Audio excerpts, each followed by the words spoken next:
Alright, Morrowind, everyone. Let's load up. We were in the Molag Mar region, I believe. Could be wrong on that point. We've only been playing this game for a little bit. Just a little bit. We're level 19. And as far as real life time goes, we've been playing for 1 day, 14 hours. Not that long.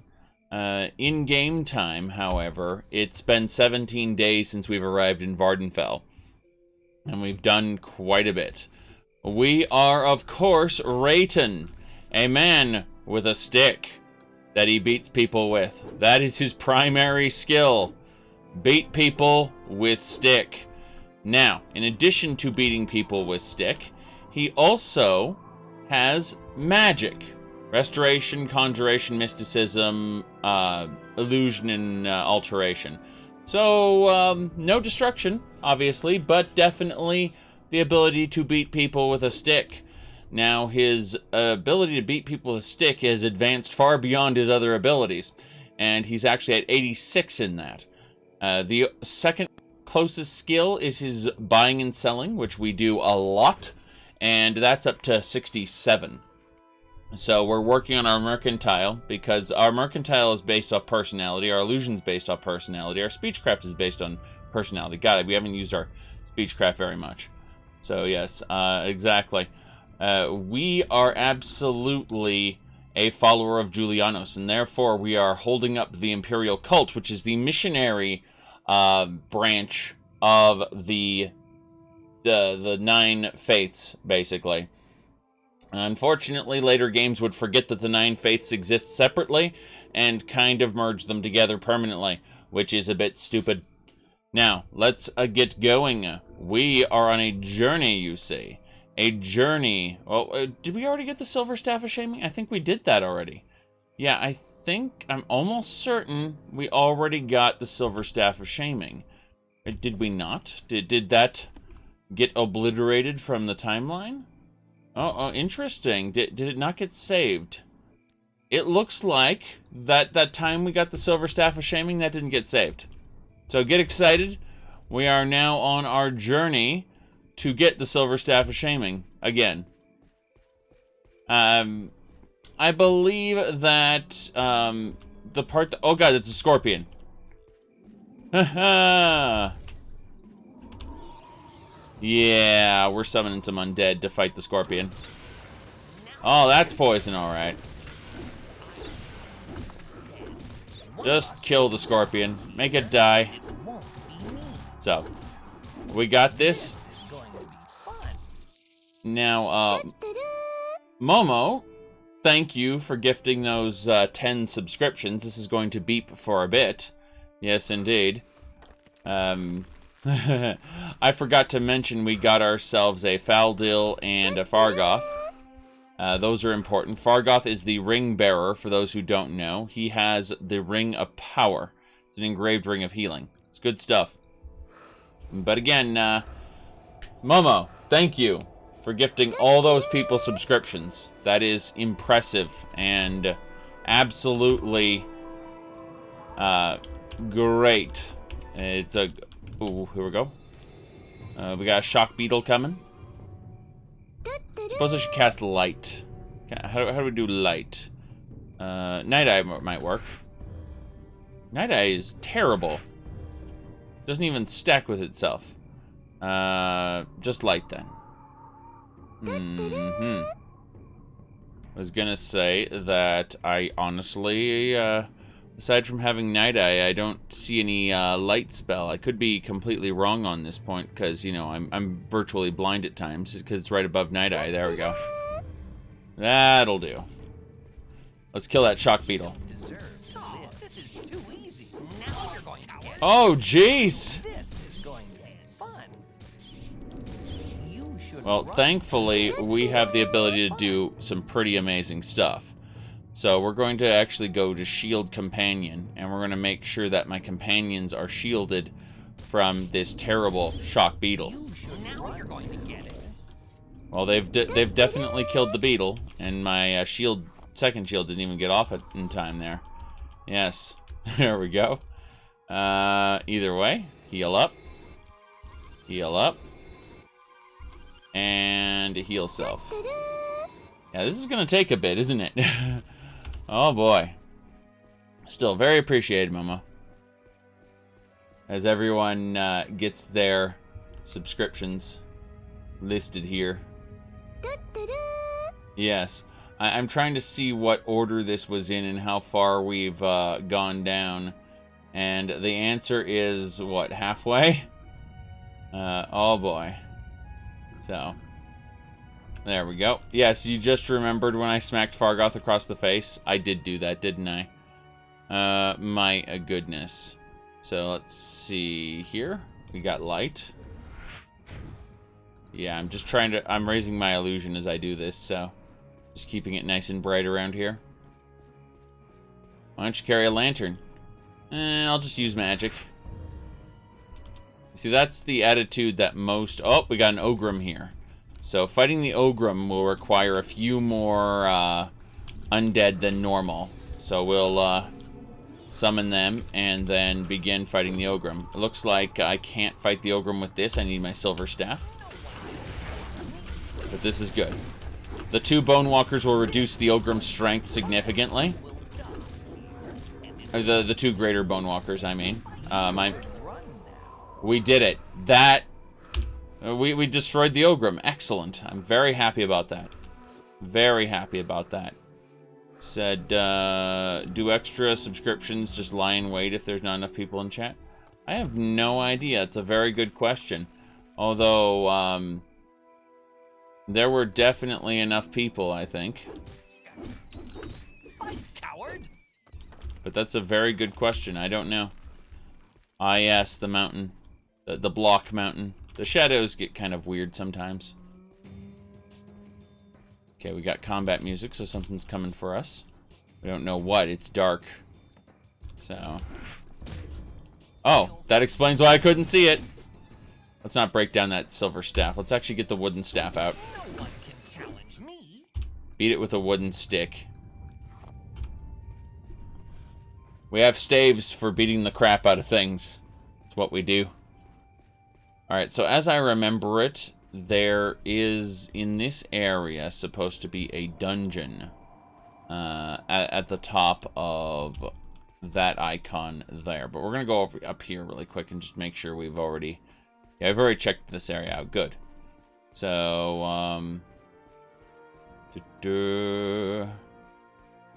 Oh, nice, Momo. I appreciate that. But yeah, I mean... I see you're trying to get a 100 badge, which is kind of scary the way Twitch gamifies that. Makes spending money an achievement. That's something to think about. I mean, I'm absolutely happy to take the money, mind you, but it's something to think about regardless, you know? It's just the kind of business model they got going on where they gamify the spending of money. Yeah, it's you like my channel so you don't mind spending it. I understand that. And I appreciate that. I'm just saying that it's just something to stop and go, is that why they have a bit leaderboard and a top gift subscription leaderboard? You know?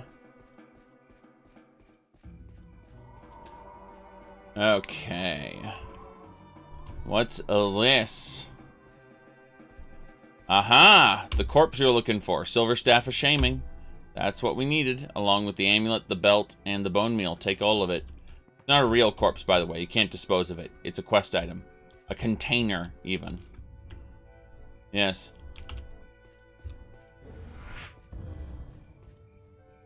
Looks like we got a Kagouti down there. I'm going to try to pull it up. I'm watching as the Bosmer run toward it. Wow. Go, Bosmer, go!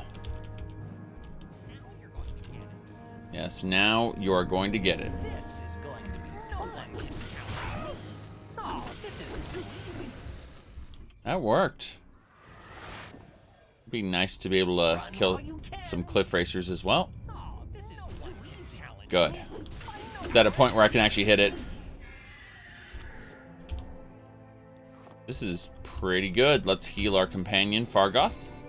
Faldil. They're all healed. Good. That Kagouti didn't do any damage to them. Take a moment and think about that. So yeah, originally we found this mountain, right? And we were like, oh, here's the location of the mountain cavern. You know, it's either to the east or the west of this mountain, right? Turns out, it's right behind the cave on the top of the mountain. Ain't that silly? Like, at the very peak of the mountain, that's where the corpse is. And it's up here. Even though the quest says it's either to the east or the west of the mountain. Like, what? What? Anyway. Let's go this way here. We're going to cast light. Quick save. So that, you know, we actually have a record of what we did. Well, they aren't always fun. Usually they're straightforward. It's when the user forgets or goes the wrong way. I find very often it'll say go, like a quest will say go west. Very often myself and other people will go east instead. You know, turn right and we'll turn left. Things like that. You know, it's very often user error. Yep. If you see the purple mushrooms at the bridge, you've gone too far. Yes. Gwar's coming. Fight, coward! Fight, coward! Now you're going to get it. Very good. No one can challenge me. Some Gwar meat there.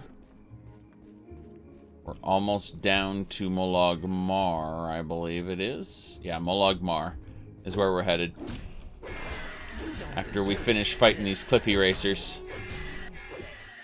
Gwar. Gwar never changes. Makes me think of Poir from Dragon Ball, but that's a bit much. That's a bit much. Let's see here. Load in the area. Load in the area. Okay.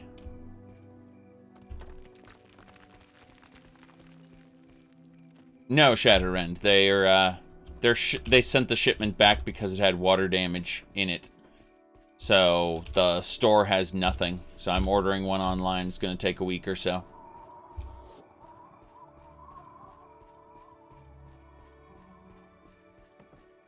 Yep. Alright. Khan can testify how bad finding all the Allmaker stones is. Well, yeah. Solstime's a whole nother monster, though. Solstime's is very different. Yes. Okay. Looks like an animal wants in. I should probably go over and say hello to this animal. Give me a second here. I'm going to move the curtain, get behind the curtain, and be like, hey, Fuzzball, what are you doing? And here's where the interesting stuff happens as I manipulate the window. Let this Fuzzball in. The Fuzzball went, made a little noise. Fortunately, the Fuzzball's going to come to the realization I don't have any food, and things are going to go sideways from there, probably. But for now, what we got, if we yeah. So we got this thing right here. Oops. Yeah. Okay. Hold on. Hey, hey, hey, hey. What you doing? What you doing? What you doing?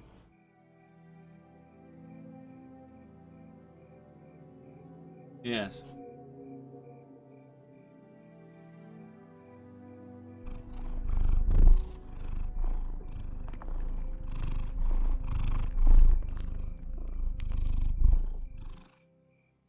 Yes. The cat that comes in says things.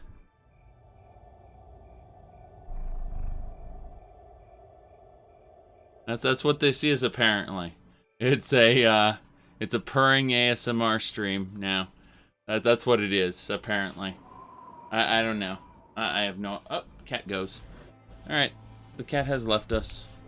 It's actually underneath the computer desk, but I've secured things so the cat can't actually do anything terrible to it. I have to move my pop filter back into place because the cat dislodged it. Alright, get going. Get going, you monster. Get going. Go over there. Alright. Let's encourage him to go up there. What? he barely made it, so there we go. Okay, I'm back. Jeez, that took a bit. Yeah, I'm ultra casual today. What can I say? Meetings, what are those? Don't have any of those today. Sorry. It's the weekend. Alright. The cat keeps coming over here going, "Where's the food? Where's the food?" Not realizing there is no food here. Hey, look at this Khajiit. Its scent is unfamiliar. No! I had to kind of push the cat away. Because the cat thinks there's food here.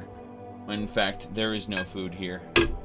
But the cat is convinced that this plate holds all of the earthly delights, when in fact this plate holds breadcrumbs that once contained a chicken sandwich.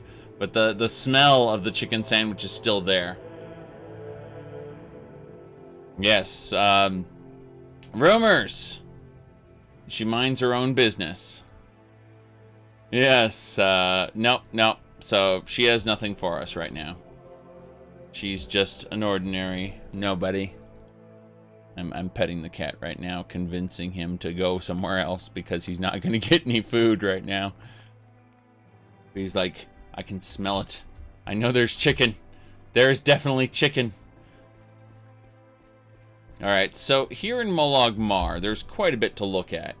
First, we're going to go upstairs.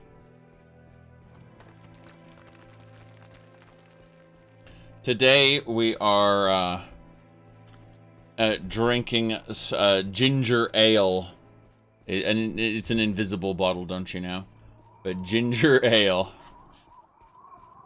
So, you say look in the trash can. Where do you think his nose is right now? I've moved the trash can underneath my computer desk so I can bat him away with my hand as he tries to get into it. But he's pretty stubborn, so I'm holding his head with one hand and running around in circles, controlling the mouse with the other. Okay, he moved. Let's have a look in here. Do I know you? Wait. Are you another visitor here to bet on the combat arena? Combat arena. The Redaran say they're building an arena for gladiatorial combat here in Molag Mar. But they haven't actually started construction yet. Interesting. So there's a Redaran stronghold. It's going to be about combat, apparently. That's interesting. So we have a new journal update about a Redaran thing that's going on. Yeah, House Redaran is building a combat arena here in Molag Mar. And yeah, so that's interesting. Yeah, I just pushed him away again. He went, meh! Yes. You little monster. You little monster. You little monster. What are you doing? What are you doing? What are you doing? Hmm?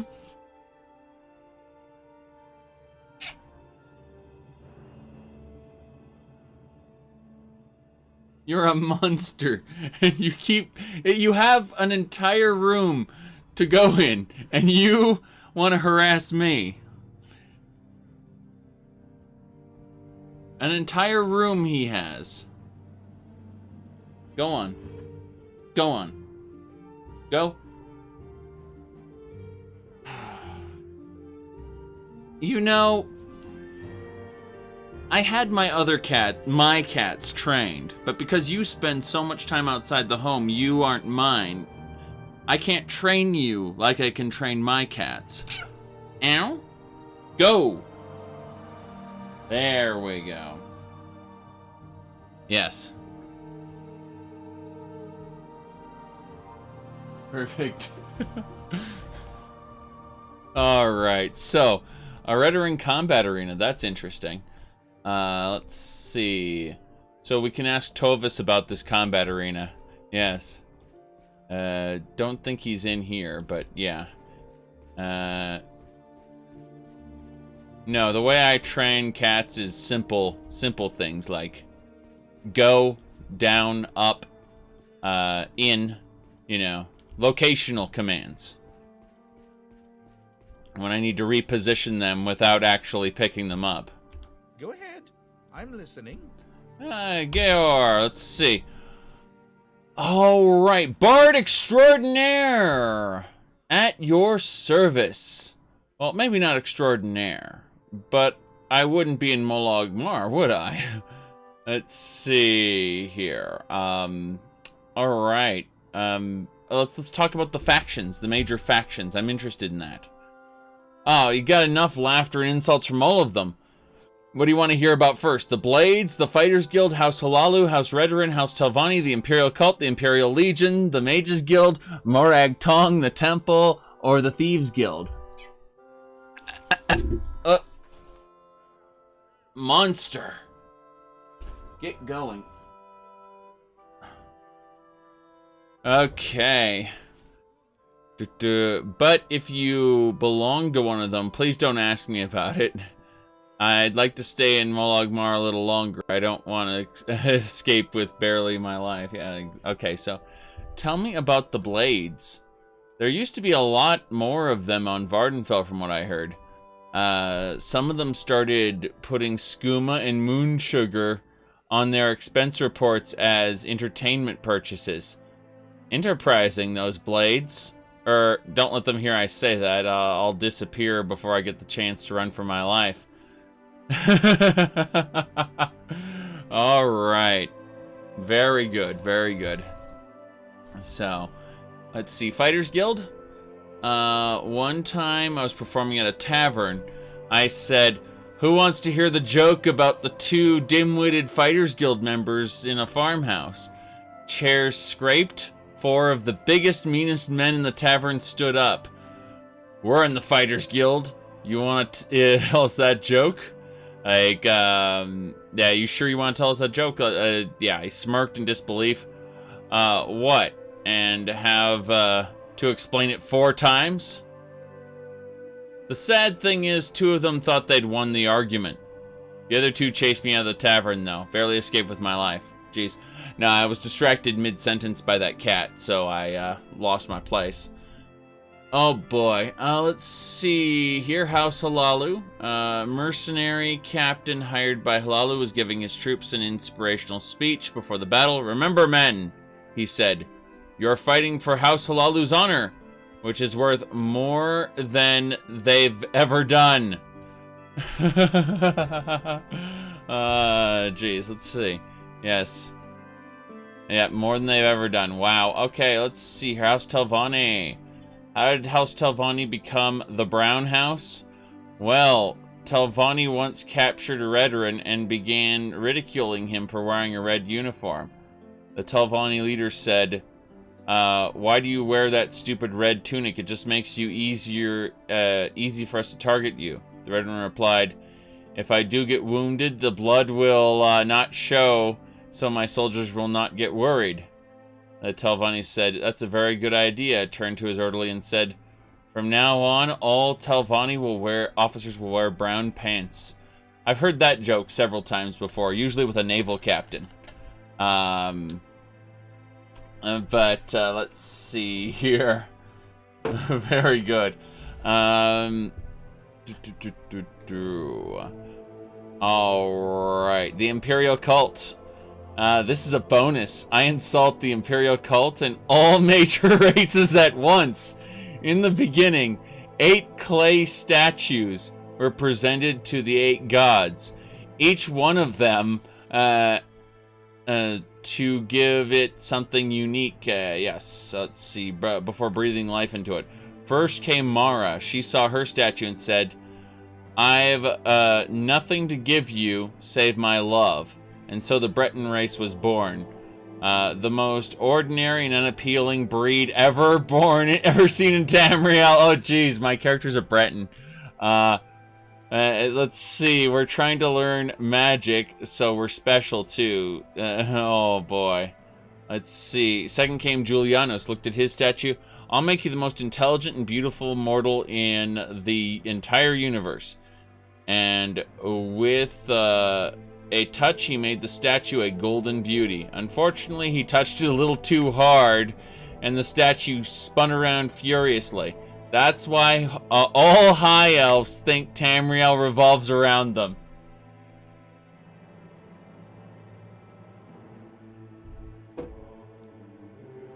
Third came Zenithar. He looked at his statue and said, you'll be richer than anyone else. Your hair will be gold and silver. Zenithar meant their hair would be made of actual precious materials.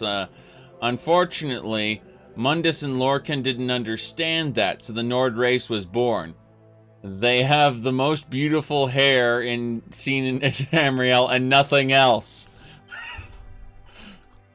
Fourth came Marquet. He looked at his statue, slender form, and a beautiful tail, and said, you will be privileged among the other races, for you are bound to understanding the meaning of the circle of life and death. And so the Khajiit race was born. It may be a strange gift of RK, the reason they're usually found chasing their own tails. Oh boy. The fifth is Debella. She looked at her statue and she began to lust for it, even if it was inanimate. So she decided to add a huge member, hoping this could satisfy her at last. Oh my god, this is terrible. She was looking forward to that, and for this reason she created it in a hurry and made a mistake. The member turned out to be on the wrong side, a long thick tail, and so the Argonian race was born.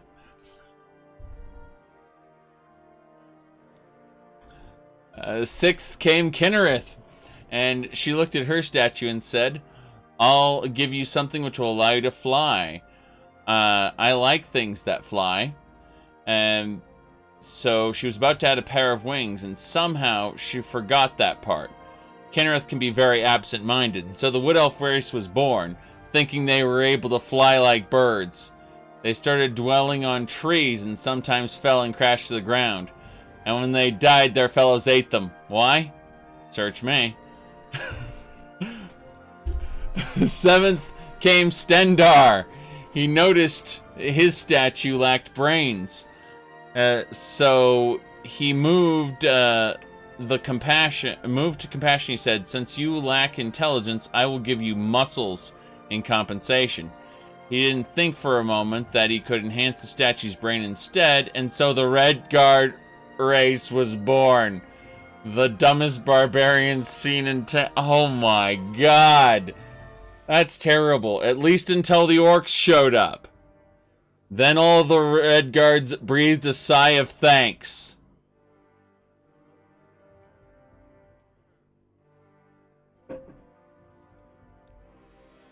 Last came Akatosh. He looked at his statue and complained, I don't want to make a humanoid. I want to give him the shape of a dragon. But at those words, Mundus intervened. You shall not create dragons. You shall stick to what you have and not bother me again. Akatosh was disappointed, but resolved to give his creatures all the features of a dragon. Pointed ears, Gleaming red eyes, thick dark skin, and most of all, the wits of a dragon. So the Dark Elf race was born. I can't change that last one. You can't run for your life off the island of off an island of if half the population of the island is chasing. Oh, okay. So basically, he changed the last one not to insult the Dark Elves because he was afraid because half the population of Vardenfell is Dark Elf. That's why. So what about the Imperials, you say? So did Tiber Septim. The 8 gods said, "Go away, you don't exist yet." Tiber Septim said, "Fine, I'll just wait and make myself an army of statues until then." And so came the Imperials. Nothing special as a race, but the best armies in all of Tamriel. Did I leave out the orcs? Why? There's only 9 divines. Can't leave out the orcs, can I? All right. A Dunmer walked into a curio shop in Vivek. Looking around at the Exotica, he noticed a very lifelike, life-size bronze statue of a rat. It had no price tag, but it looked so striking he decided he must have it. He took it to the owner and asked, "How much for this bronze rat?" 12 gold for the rat, and 100 if you bring it back, said the owner. The Dunmer gave the shop owner 12 gold. "I'll take the rat, and I won't be bringing it back." As he walked down the street carrying the bronze rat, he noticed a few real rats crawled out of the alleys, and the sewers began following him through the street. This is a bit disconcerting, so he began to run a little faster. Within a couple blocks, the group of rats had grown to over 100, and they began squealing. He began to trot towards the outside. He took a nervous look.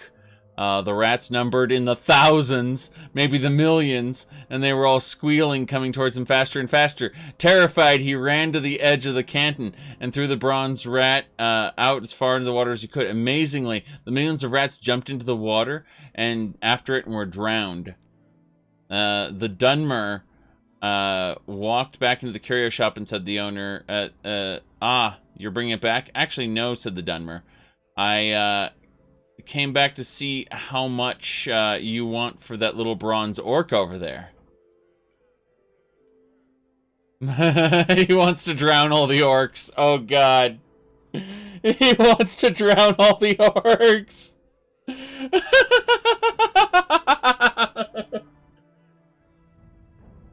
Okay, then. That's terrible. That's terrible. All right. That was just the Imperial cult. Let's move on to the Imperial Legion now. The Imperial Legion captain called his drill master in. "I've got a message for that trooper. The trooper's mother died yesterday." Yeah. Okay, so the drill master calls for his morning formation. The Legion lines up. "Listen up, men," said the drill master. Durgus, report to the mess hall in the kitchen for kitchen patrol. Charnas, report to personnel and sign some papers. The rest of you men report to the smithy for maintenance. Oh, and Archis, your mother died. Report to the captain. Wow. Later that day, the captain called his drill master into his office. That was a pretty cold way to inform Archis his mother died. Drill master, couldn't you have said it more tactful next time? Yes, sir, answered the drill master. A few months later, the captain called the drill master again. I just got a message that Trooper Seno's mother died. You better go tell him and send him in to see me. This time, be more tactful. The drill master calls for morning formation. All right, men. Fall in, listen up. Everyone with a mother take 2 steps forward. Not so fast, Seno! Jeez.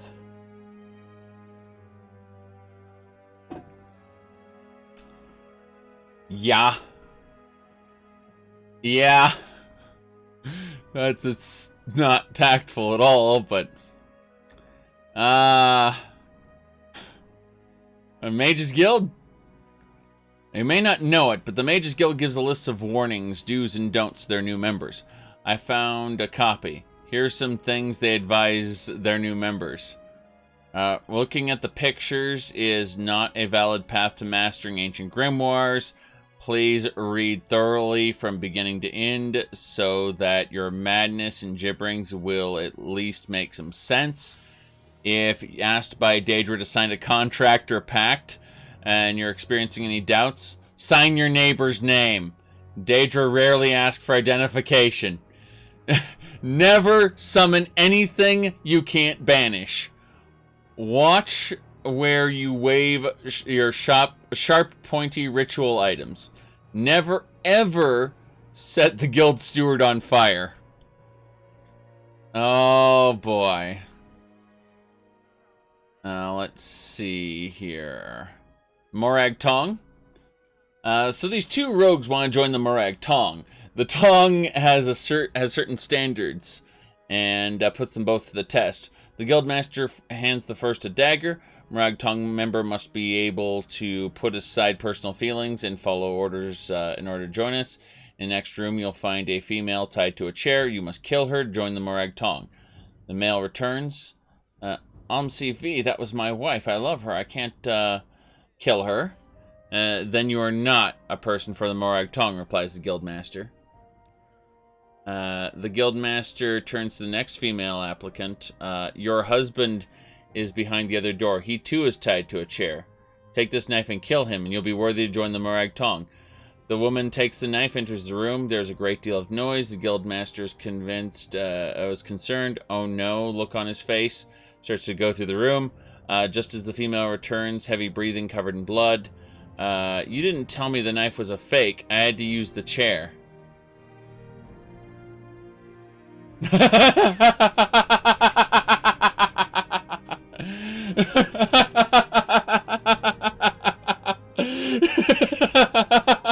That one's good. That one's good. That was a good one. That got me. Seriously. Alright. Let's see. The temple. One bright morning, the Dunmer of Balmorra got up and went to the temple for morning service. Suddenly, the devil Dagoth himself appeared before the congregation. Everyone started screaming and running for the entrance, trampling each other in a frantic effort to get away from the evil incarnate. Soon, everyone had escaped the temple except the one elderly Dunmer who sat calmly, not moving, seemingly oblivious of the fact that the temple's ultimate enemy was in his presence. This confused Dagoth a bit, so he walked up to the male and said, "Do you know who I am?" The Dunmer said, "Yes, I do." Dagoth asked, "You aren't afraid of me?" "No, I'm not," said the male. Dagoth was a little upset at this and queried, "Why aren't you afraid of me?" The male calmly replied, "Been married to your sister for over 80 years. Now, don't tell the temple here I said that, or I'll barely escape with my life. Again." Alright. Let's see here. Last one is the Thieves Guild. Think there's no honor among thieves? Think again. Here's an example. Two thieves were in an inn with a pair of brazen robbers entered it. Not only did the robbers clean out the tills, but they walked around with bags in order for everyone to throw their valuables in. Let's see. Just as the robbers got to the pair, one thief turned to the other. By the way, here's that 20 gold I owe you. Oh, jeez. There we go, then. Yep. So the brazen robbers and the thieves were not the same people. And here's the 20 gold. Yeah, the robbers said to the thieves. Wow, that was not as good as the as the other one, the Morag Tong one, was a top quality one. Tell me a little bit about Morrowind history while we're here, since we've already gone over all the factions. Yeah, I'm looking over this list here. Tell me about Molag Mar. You ever been to Vivek? Nice weather. Their cantons are closed and roofed. Then here's Molag Mar, where you get ash storms and other weird weather on a regular basis. And it's open-topped. What were they thinking? They just ran out of money? you know, we still haven't put the roof on yet. Sorry, we spent the last of our money on that shipment of maize. Oh, God, and the females that brought it. Oh, besides, they'll never notice. Jeez. Mathed. I just don't know. Okay, Morrowind lore. I believe that the gods are comedians playing to an audience that's afraid to laugh. Just look at the state of the world. Sometimes you have to laugh in order to stay sane. Makes sense to me. Alright, what kind of services we got? You know anything? Molag Mar rarely needs the type of service I provide. The temple, the buoyant armigers, and the Redoran are all set on duty, gravity, piety. Sure, they're doing serious work here for the gods and protecting pilgrims, but I believe the gods are comedians playing to an audience that's too afraid to laugh. I'm just working, so, you know, for the gods, making people laugh. And the gods must love me, for I'm always traveling to new places for them. Usually running for my life, but still. Alright, let's see here. Latest rumors? I heard some Outlanders was wandering Vardenfell, asking people intrusive questions about their background. A little advice, a little secret, and some place so on. They're lucky to be alive. I asked some of the ill-tempered Dunmer around here just for their name and barely escaped with my life. Okay, we'll come back and see this guy later. Well, we're gonna move on for now, though. Hello. Speak up. I think we'll deal with these people later. This area is a bit too much for me. So, yes, he's talking about you. Exactly, he is talking about you. Yes, barter. There's some food here. Let's go into the dungeon. There's a dungeon near here. Hello, sir. You have my attention. Yes. Yeah, we're just gonna go to the dungeon for now. So, yeah, we're gonna go this way. Oh, boy. Oh, boy. So, yes, we're going to go down here. Oh, amazing. Yep. So, we should have access to the dungeon right over here-ish. Yes, the Underworks. So we are currently in the Underworks beneath Molag Mar. Probably going to be some things to fight. I'm up for it.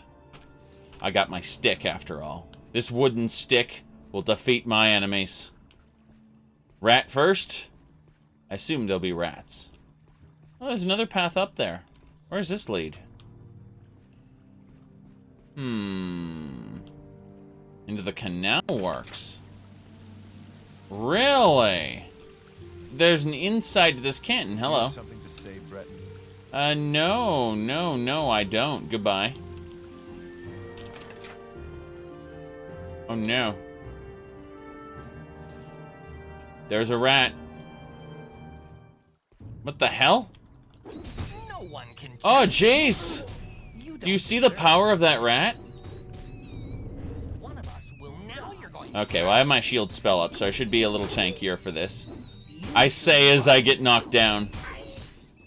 That rat knocked me down twice. It's amazing. That's a rabid rat. Can't wait to contract rabies. It's gonna be amazing. No. The elder rat we encountered later in the game. And, in our previous playthrough. Oh, we got a Corpus Walker here. I'm gonna introduce the Corpus Walker to a Greater Bone Walker and a regular Bone Walker. And hopefully we can take the Corpus guy down with these. deserve You know what? to live. I think I have the ability to summon a Bone Lord. Should I? Yeah, I do have the ability to summon a Bone Lord. Let's do that. Bone Lord, kill it. Now you're going to get it. No one can tell it. This is too easy. Damn right. Very good. The Corpus Stalker is quite dead. This dead adventurer had a Dwemer Oh, these are upgrades for me! Yes! Great stuff. Okay, we've got lockpicks. Yeah, we should just loot everything and be over encumbered. We're not over encumbered? Great. Let's figure this out now. Because we've got some stuff to really figure out. Okay, step one. I believe my current greaves are armor value 11. These Dwemer greaves, on the other hand, armor value 25. So, oh boy. Dwemer helmet? Sure. I was using the ice cap, which is kind of nice. Armor value 1, resist frost 25, but I'm going to go with armor value 25, no special ability. Behold the power! No one knows my secret. Underneath these black robes, I am Mega Man, basically. I love that I'm just wearing Dwemer automaton parts at this point. Just like a Dwemer automaton head, Dwemer automaton leggings and boots. It's amazing. Let's see here. Perfect. Isn't that heavy? Damn right it is. It's all very heavy. It's why we give our extra stuff to Fargoth, the mighty. Did you know Fargoth is growing in power? He's level 18, and he's got 70 short blades, 69 light armor.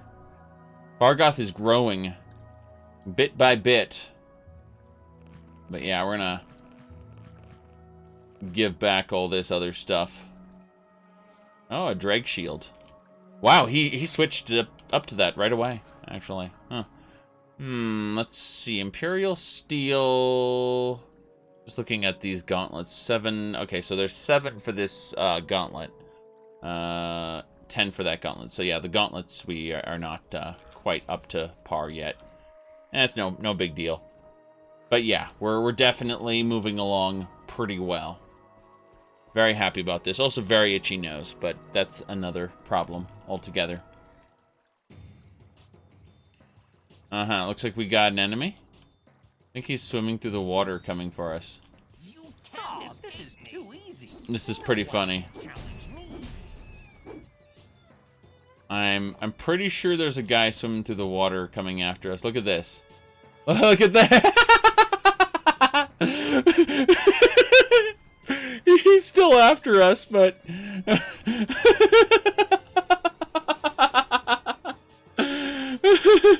oh my. Oh no.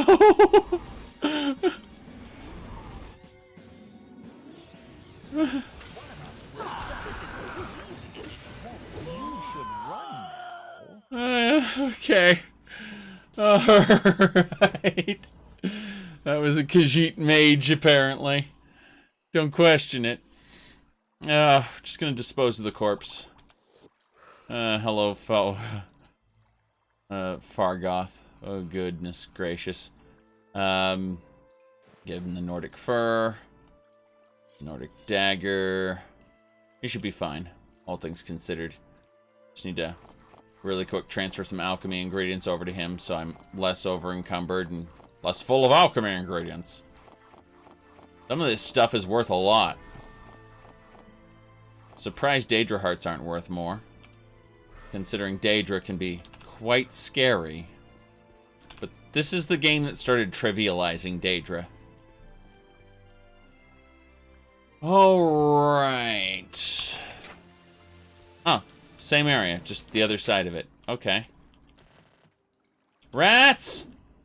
This is going to be fun. You should run now. Pretty sure there'll be another humanoid over there who wants to kill us. Almost certain. Yeah, in fact. No, it's a rat, actually. It's not a humanoid at all. I like how the Bone Lord disappeared, but his skeleton stayed. That was funny. That was very funny. Alright. Wait, did the rat just fly up there? There's a slaughterfish in there. They want you to go in the water. Like an idiot. Alright, let's be an idiot. Down the water we go. Save the game first, though. Rather not go down there without some assurance. There we go. That looks like a slaughter shark. No, just a regular slaughterfish. Huh. Slaughter sharks are tankier, I guess. Why is the rat walking in the water? No swimming animations for the rat, so it just walks. Oh, it's another rabid rat. Hey, let's go ahead and cast shield. And then shield companion. And then heal companion. Very good. Fargoth is a great tank.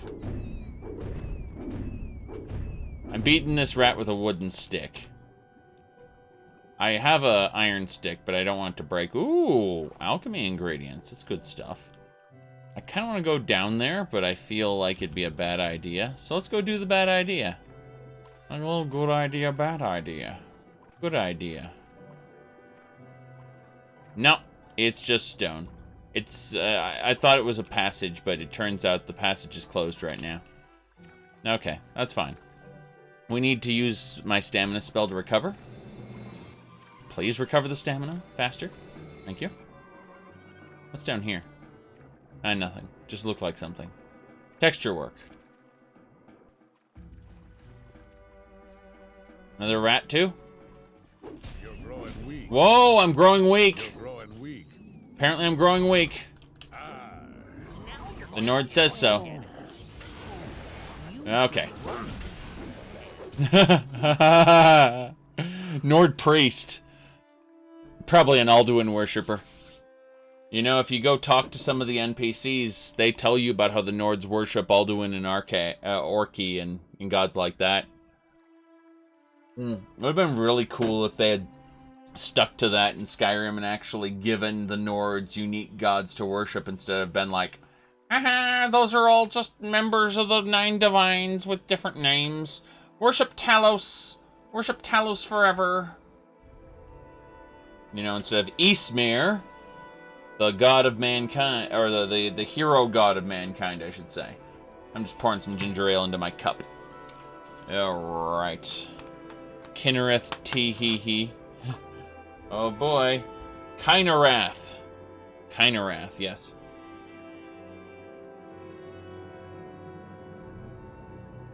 Gold Imperials, yes, that's exactly what they are. Of course, even the Imperials forgot about Shazar, their own creator god. So, you can tell that the Elder Scrolls is kind of crap. Alright, hey Fargoth. I'm gonna go ahead and trade you a bunch of stuff here. I hope you enjoy carrying this stuff for me. Yes. Oh boy. Yeah, Shazar was the god of the Imperial creator god, and they completely forgot about Shazar. Oh boy, oh boy. Okay, we're gonna wait just a moment. Gonna heal. There's a guy waiting for me to fight me, so I kind of want to go this way instead for a second. Probably a path that leads back up, so I want to definitely check this out. Did I summon a bone lord? Like, I don't understand sometimes. Okay. We've got enough magic. We should if we go over to our Deadpool spell. Here. We have no chance to cast it successfully, so. They could still have used the Thalmor religious persecution plot, and they could use the Thalmor religious persecution plot for pretty much anything they wanted to.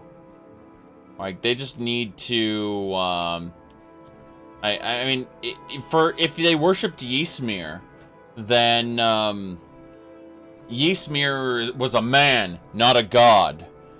You know, easy.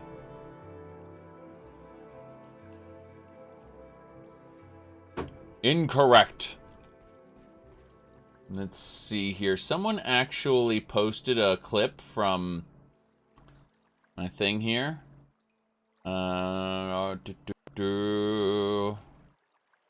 Okay. Checking one more thing before we go on. Someone, you were talking about the Thalmor. So let me pull up a clip from when I was playing Skyrim a while back. I know it's here somewhere. Here, hold on. Oh, jeez. Some of this stuff is insane. Let's see.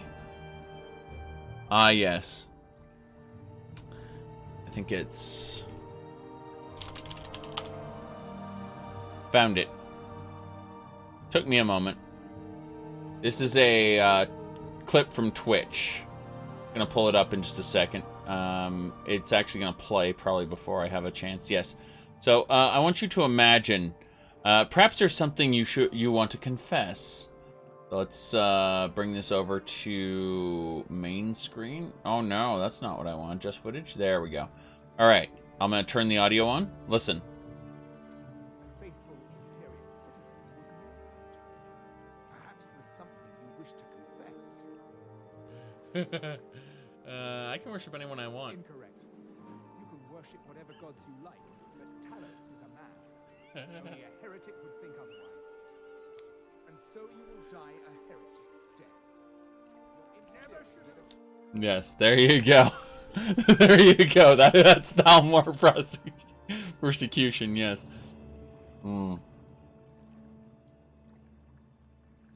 That was clipped 3 years ago. That was clipped 3 years ago. Alright. Let's get going.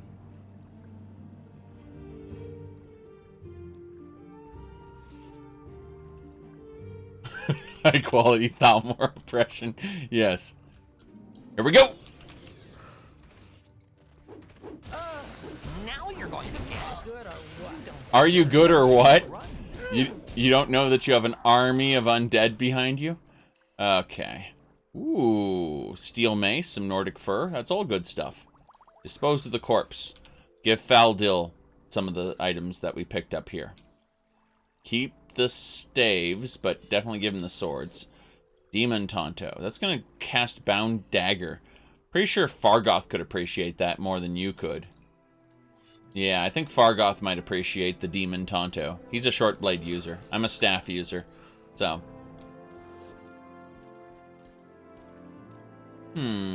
I think that's it. I think we've successfully navigated around the Underworks here.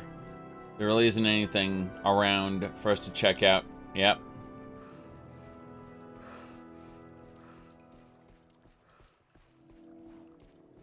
Okay.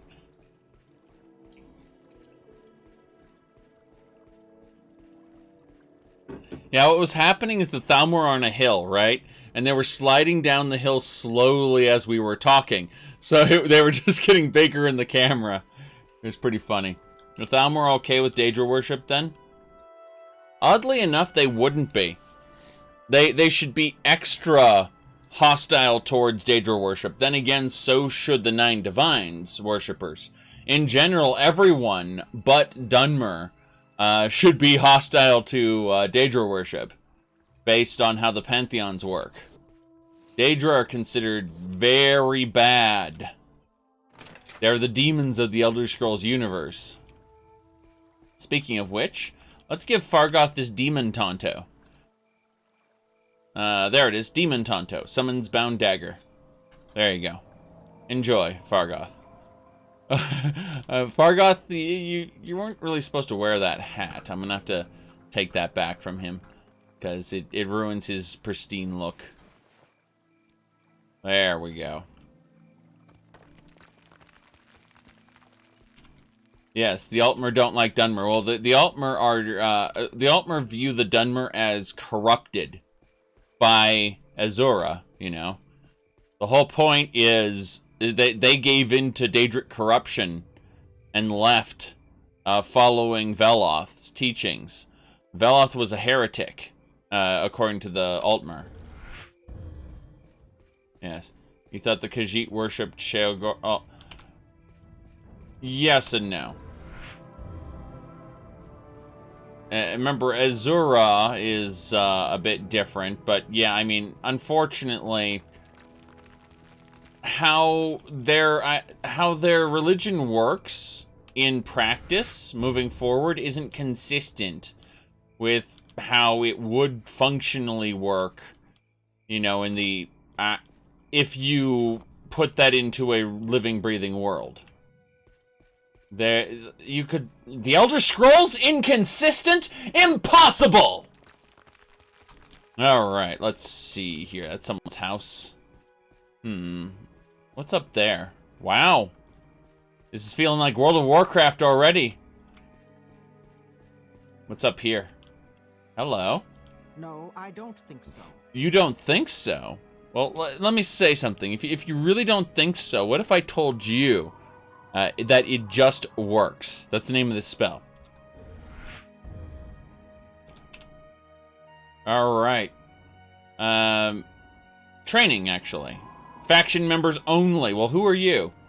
You're a disciple of the temple. You're a buoyant armiger. Okay, she's a buoyant armiger. That explains things. Alright. I mean, she's a buoyant armiger with the temple, one of Vivek's personal soldiers. That makes perfect sense why she wouldn't be on board. Some business, shall we? Damn right, we're gonna do some business. Let's barter. So you want to sell me alcohol, some vintage brandy and stuff. What if I told you that I don't want any of that at all, and instead, I'm gonna sell you this disease resistance bargain, as well as, let's see what else we got here. The spoiled potion. Yes. And you're gonna like it. Damn right you are. Okay. The four-legged scrib. Hello, miss. May I help you? Yes, after I tell you it just works, then I will talk to you. Very good. What's going on here? Tell me about Cyrodiil. Cyrodiil is the cradle of human imperial high culture in Tamriel. It is the largest region in the continent, and is most is endless jungle. The Imperial City is in the heartland, in the fertile Nibene Valley. The densely populated Central Valley is surrounded by wild rainforests, drained by the great rivers into the swamps of Argonia and the Topol Bay. The land rises gradually to the west and sharply to the north. Between its western coast and Central Valley, the forests and the mangrove swamps. Wow, okay. That makes sense. Let's see. Anything else? What about Gayar? Yeah, the Breton Bard. He's staying there. He can be rather entertaining. Other times he's just plain rude. Makes sense. Now, give me a little secret. Buy from merchants and traders who likes you, get better prices. Members of your own faction usually like you the best. Okay. Yeah, Cyrodiil's an endless jungle, don't you know? It's a damn shame we don't actually have Cyrodiil in our game yet. We have a bit of Skyrim, but Cyrodiil's... Oh, wait. Never mind. We got the Isle of Stirk. Okay, we should probably go do that at some point. Let's see, what else we got? I mean, this is some of Skyrim. Don't know what this is, then. It's not the Isle of Stirk. This is Solstheim. Let's see... Right.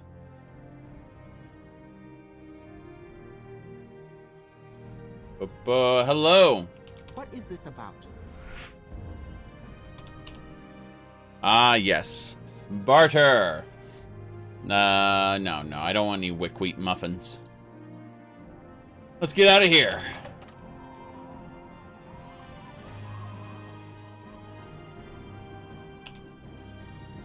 Yes. Gamebryo does not like jungle. Or should I say their renderer doesn't. So, what is Kermit saying about this? Let's see here. Checking it now. I'm checking the clip.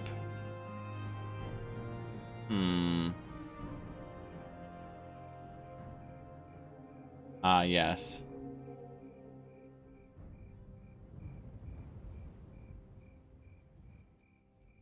You're talking about all the kids. Yeah, you're talking about the kids. Okay. Well, either way. Checking one more thing before we get going. Very good. Check. Hold on a second. Sorry, there've been insane things going on today. Let's see. Render isn't Gamebryo any longer. Oh, that would be DirectX based. Oh boy.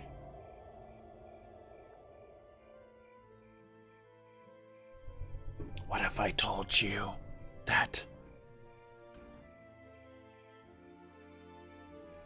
they simply adapted the existing technology? Okay, let's go this way. Oh, right. You see, when it just works, we can make it just work. Oh boy, oh boy. It's... there's so much wrong with the cobbled together. You said it reminds you to play Dark Age Camelot. No. Well, I was gonna say, are there any good servers up right now? But, yeah, unfortunately, Cyrodiil PvP's been riddled with bugs and lag and rollbacks. And when I say rollbacks, I mean your character will be over here, then suddenly it'll ping pong back, and then go back and ping pong between the two. And it gets kind of crazy.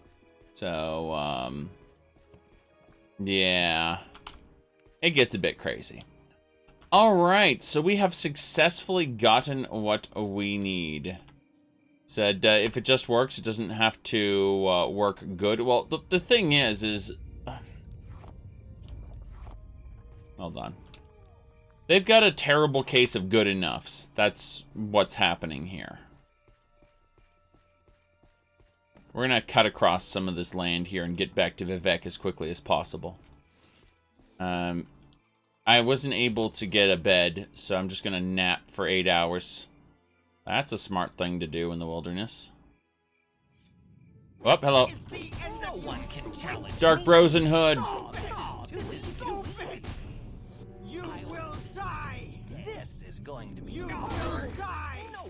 Yes.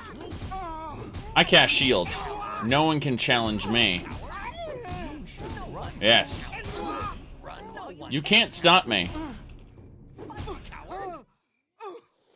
Damn right. This is all good stuff. Let's take all the good stuff. Wow. For just a second, I thought she had pigtails, and I was thinking, what kind of Dark Brotherhood assassin wears pigtails? But whatever. I am absolutely a judgmental person. Now, let's see here.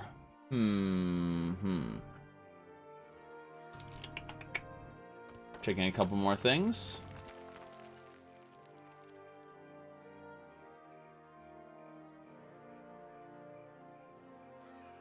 Okay. You said Bethesda needs to spend time optimizing the creation engine. Well, it's not just that. They need to understand... how do I put this?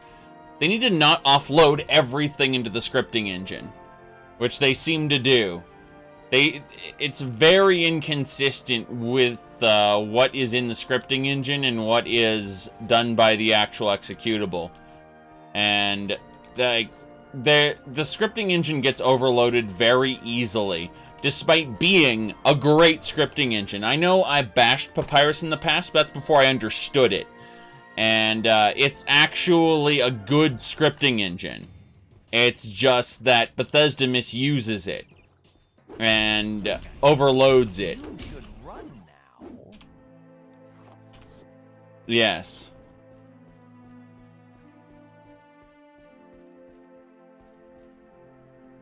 Low level is harder work. Of course it is. But what I'm saying is they get this idea of good enough in their heads. And rather than creating proper modules,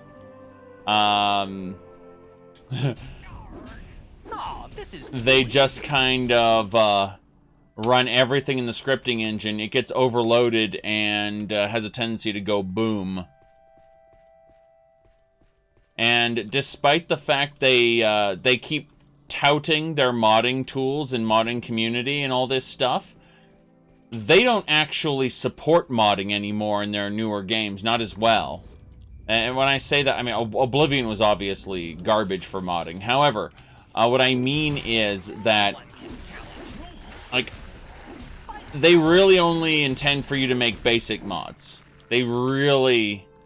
Like, Morrowind was the only time where they had the floodgates basically open, and you had a lot of freedom. Skyrim, we had to get around it a lot. We had to... Yeah, Morrowind openly encouraged it with its construction set, and they actually released several official plugins as kind of, look how we did these things. Look how we did these tools. Or look how we used our tools in order to create something you might enjoy. You should use these as a roadmap to make your own stuff. That's what the official plugins were about. They're basically saying, here's how you can use our tools to make really cool stuff. No, hold on a second, Destroyer. Morrowind needed a script extender for a lot of its mods, too. But there were a lot of issues that crop up in Skyrim using a heavy loadout that weren't necessarily as big a deal in Morrowind. But we still needed the Morrowind code patch, because Morrowind itself was a rushed product. And Bethesda has a tendency not to fix their products later on, which drives me crazy. Especially with Fallout 4 and Skyrim. It's disgusting. The fact that they are basically selling microtransactions, aka the Creation Club. They're selling microtransactions, which are mostly developed in-house, by the way. Most of the content of the Creation Club isn't made by community members. Some of it is, but not most of it. Anyway, knowing that... Oh, did he just cap out and have 0 carry weight? I'm pretty sure Faldil can't move anymore. That's funny. Sorry. Sorry, there's distractions aplenty. Let's take things back until we get him. Is he dead for good? Or is it that he has some kind of affliction? What's your skills? 0 strength. What's bringing his strength to 0? Restore companion. No. I can't restore his strength right now. So whatever he's got, it's permanent. We're gonna reload just really quick to see if maybe he has a disease. Come to think of it, let's look at Faldil's strength and have a look. We reloaded. Look at his skills. He has 47 strength. I'm gonna cure disease. Cure companion common disease. And cure companion blight disease. And see if he's... No, it hasn't affected his strength at all. So whatever reason, his strength is rolled over to 0 for no reason. That was amazing.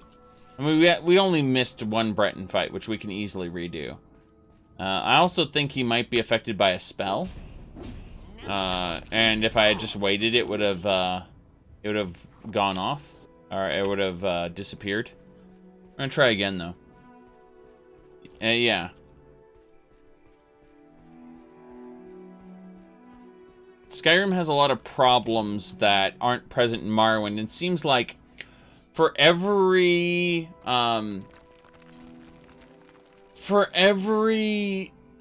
advancement they make, they take 2 steps back in a different direction. And modding clearly isn't a priority, despite the fact they talk it up. So.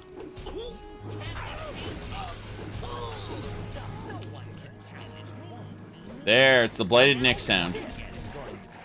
It probably got Faldil blighted last time, which would make sense.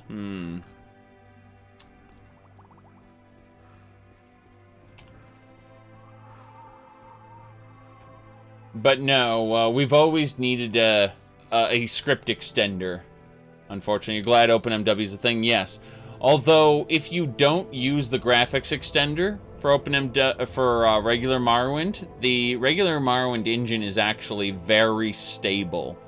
It's just that when you start throwing distant land and other things into Morrowind, and when I say very stable, I mean with the code patch, mind you. One way or another, Bethesda has always made subpar work. Which is unfortunate because no one really tries to make games the way they do.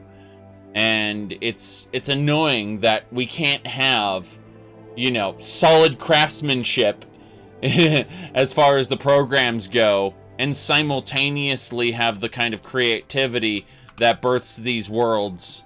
And I say creativity, I mean in the actual landscape and writing and oh God. I mean, Skyrim is obviously built upon the earlier writing, which is why it's still somewhat good. But I shudder to think of what Starfield's going to be, because it's going to be written entirely by modern Bethesda, not built upon earlier Bethesda. So we're going to see 100% modern Bethesda. You know, with Fallout, they're basing it off of old Fallout. So, you know that they're, you know, again, it just, you look at those things and you scratch your head going, okay. Starfield's going to be 100% modern Bethesda writing. Now you're going to get it. No one can challenge me. Now you're going to get it.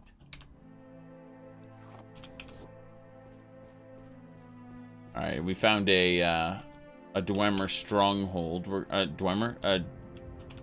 Dunmer stronghold. We're going to ignore it, though. We're going to go this way. Yes. Said no previous lore can be ruined with Starfield because there's already none. Yeah, you can't wait to see an entire lore written with keep it simple, stupid. Hey, we don't know if Emil's going to be lead writing this thing at all. Yes. We really don't know.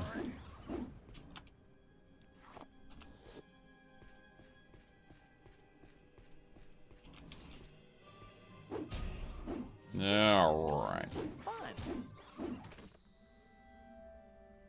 What? You want it to be Fallout Mothership Zeta 2? Oh boy. We got skeletons outside this place here.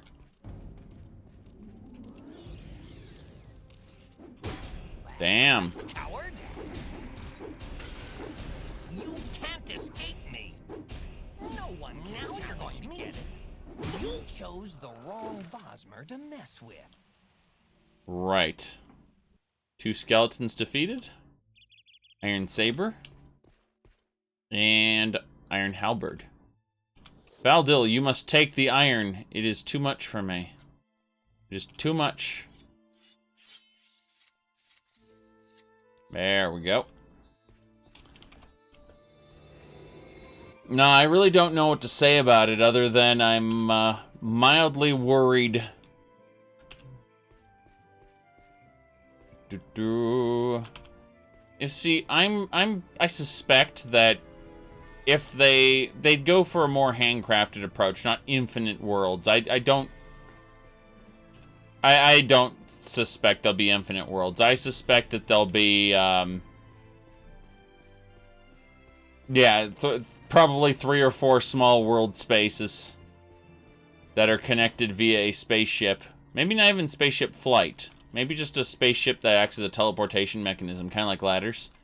But we don't actually know. We have no idea what to expect because all we saw was a title screen that said Starfield.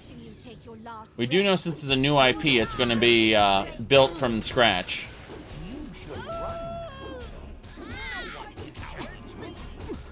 Well, Mass Effect 1 successfully created the illusion that the world was huge.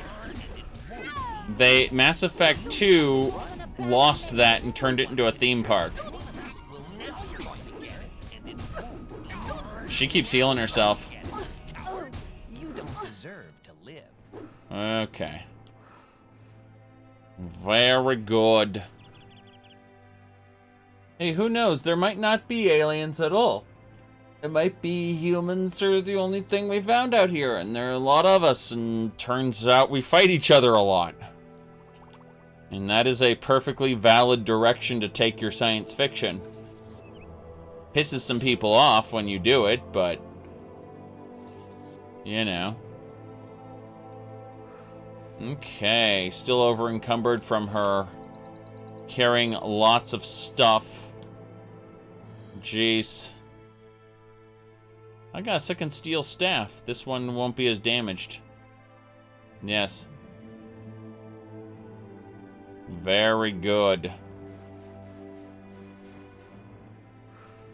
One more drop, and I should be able to get over here. Need to pull Fargoth over to the pile of stuff. And then I can loot the pile of stuff and say, hey, Fargoth, you need to take this stuff. Please. Please. Space is really big, and it can be very boring. Oh, wow. That armor. Oh, jeez. Hey, Faldil, are you using one of these? Yes, you are. Give it to Fargoth. Give it to Fargoth immediately. Do the droog. Oh boy. There we go. He's wearing one now. Bit by bit, we move forward. Every step we grow stronger. Wait. Not that one. Yeah, it's fine. I need to equip that gauntlet, though.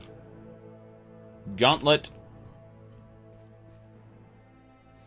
Yes, it's worth a lot. We're not going to be selling anything that high value anytime soon, though.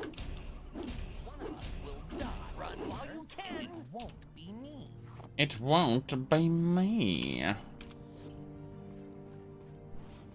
Okay.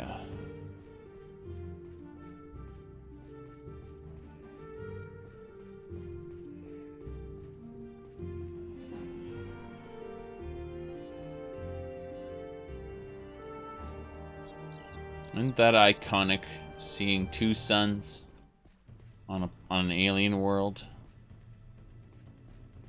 You don't deserve to live. Now you're going to get it. Okay. Doing this. You should run now. Usually when there are two suns in close proximity, stuff happens, and it's not great stuff. Dead shocks. Dead shocks. More dead shocks. That is a silver staff. And an expensive ring. Huh.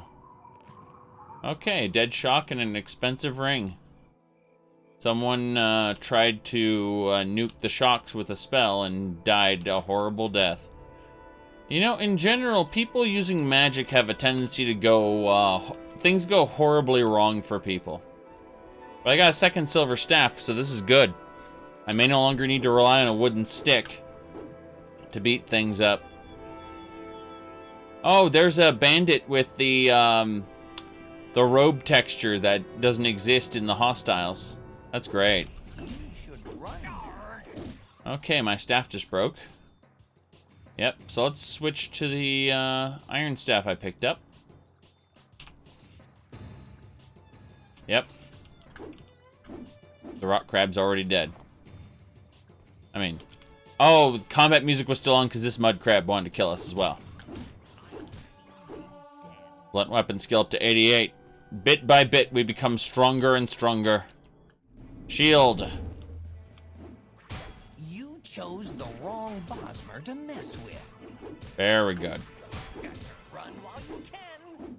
Just gonna stand there and make sure we take hits so that our armor skill goes up. Oh goodness, we got a bad guy over there. Pretty sure they're gonna aggro soon, so let's bring the Cliff Racer to us. Or not. Screw it, bring them to us. Yes. You should run now. Apparently we should run. Oh wow, Fargoth is gonna die. Is this it for us? Yeah, she's backing up and healing herself. Now you're going to win. No one can challenge me. No one can challenge me.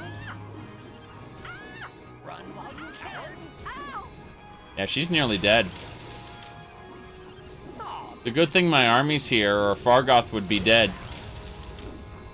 Faldil just took a hit. Faldil is actually almost dead.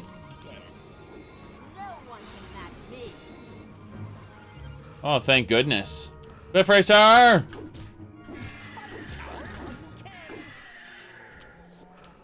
Good. Yeah, there's always room for improvement with newer games, for sure.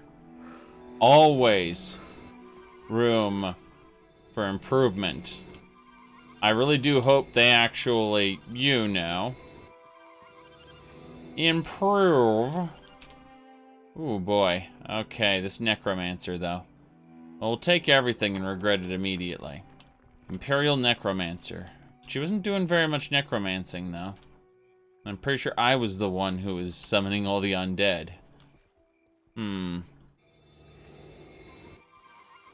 Must be one of more of those book necromancers and less of the practicing necromancers. Makes me think she was more a mage and more a necromancer on her spare time.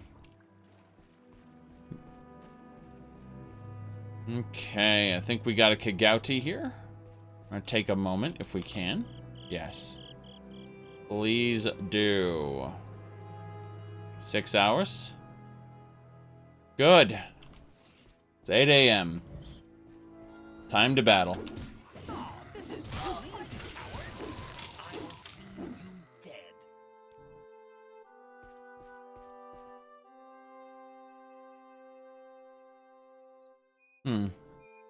I'm gonna go check on something really quick. Then we'll continue our journey back to the talking about keeping it simple. Yeah, that's my main worry about Starfield. Is, you know, obviously it's going to be written from modern Bethesda, so it's it might be insufferable. See, I really like Skyrim and I like Fallout 4 as open world sandbox games. And as far as the storylines go, it's pretty bad. Skyrim and Fallout 4 are both really bad as far as their characters, their story, and I realize that a lot of people out there have low standards and really like the story in Skyrim and Fallout 4, and that's fine. You can like bad things. Absolutely.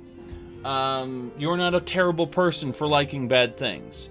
You know, either you are under the delusion that it's actually good, in which case, go play more games and go read more books and go watch movies, you know. Get some culture. Even if it's just nerd culture, get culture outside of the Bethesda sphere. However, the gameplay is fun. It's great. They're great sandboxes.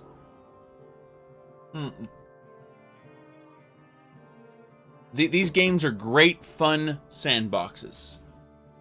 Now, this monster here has come back. Don't know how we get these monsters.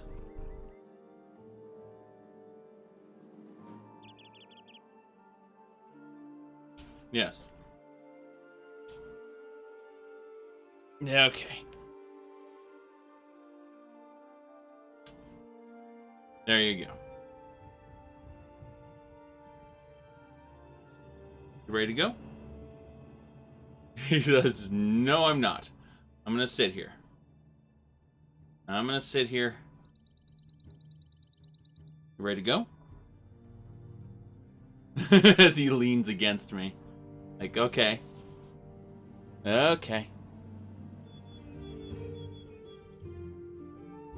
He might attack me at any point. He seems irritated that I'm not giving him anything. And, go on. I'm telling him to go, and he's just kind of sitting here like, no, I'm going to, yeah, we're still petting the cat. His tail's thrashing, so he's obviously irritated. But he expects something from me, and he's not getting any of it. So, you know how this works.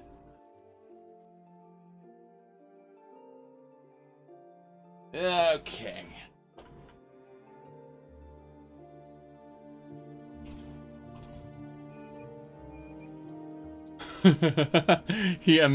I tossed him onto the mattress back behind the green screen. He immediately just ran right around again and now peeking in my trash can. You've got to have something over here. And he looks up at me with these big eyes going, there's got to be something in here. I've got to... It's around here somewhere. Please let me look for the food. It has to be around here somewhere. Where is it?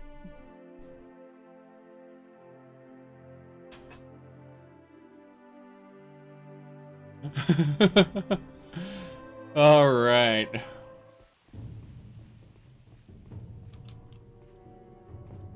You can't escape me.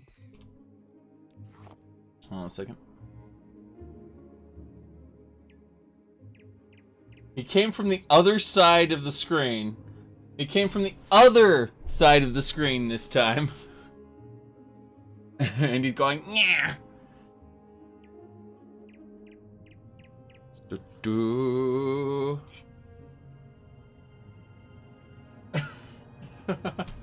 All right, this monster. Yes, monster. Look at this tail. This is an annoyed tail. This is a tail that says, I am annoyed. All right.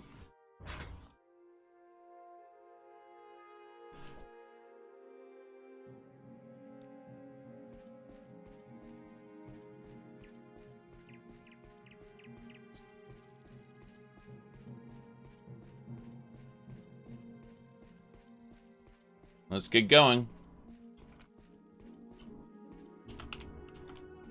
Oh, Guar's back there. Didn't even see it. Where's this road go?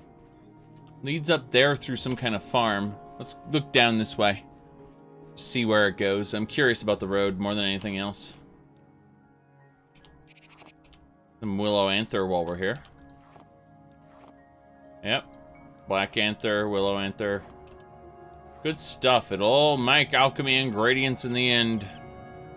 Alchemy for days. You got cork bulbs? No, got cork bulbs. Alright, an amber alert. A shame that I can't do anything about it. I'm not driving. I'm not outside. I'm in a basement. I'll go up to the surface world when this live stream is done. But it'll be dark by then. Alright, let's see here.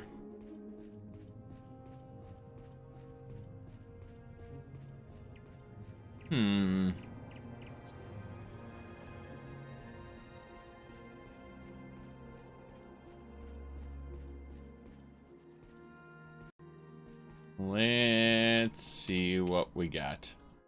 Comberries. Right.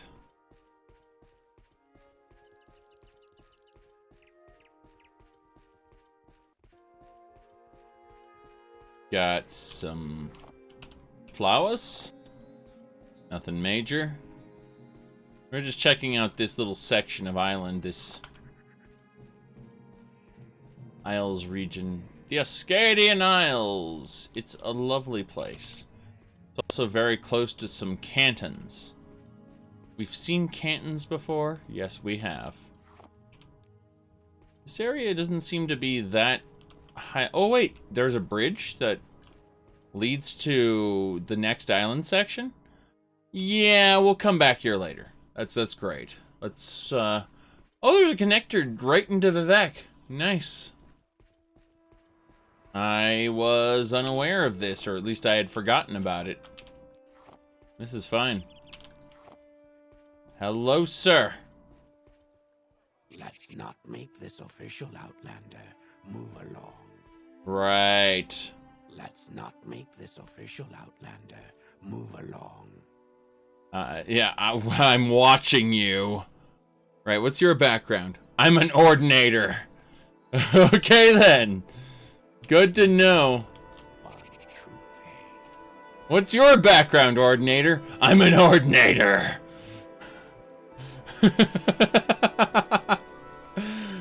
I'm watching you. Speak to the three, the spirits and thy lords. Let's not make this official, Outlander. Let's not make this official, Outlander. Oh, boy. I know there's, in at least Fallout 76, there's some bandits that self-identify as scum. Alright, let's see here. Not now, Outlander. Head on. Head on, right. We are at the Vivec Arena. I guess we should sign up for an arena match and beat people with a stick. I feel like that would be an acceptable use of my time. Alright. His face is made of gold.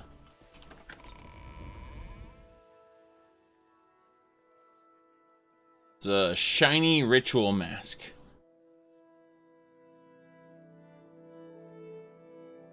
Nah, it's just extremely reflective. All right. You've got my ear. Let's hear it. Yeah, what's going on here? Nothing particular, right? Hello? Do I know you? Maybe you do.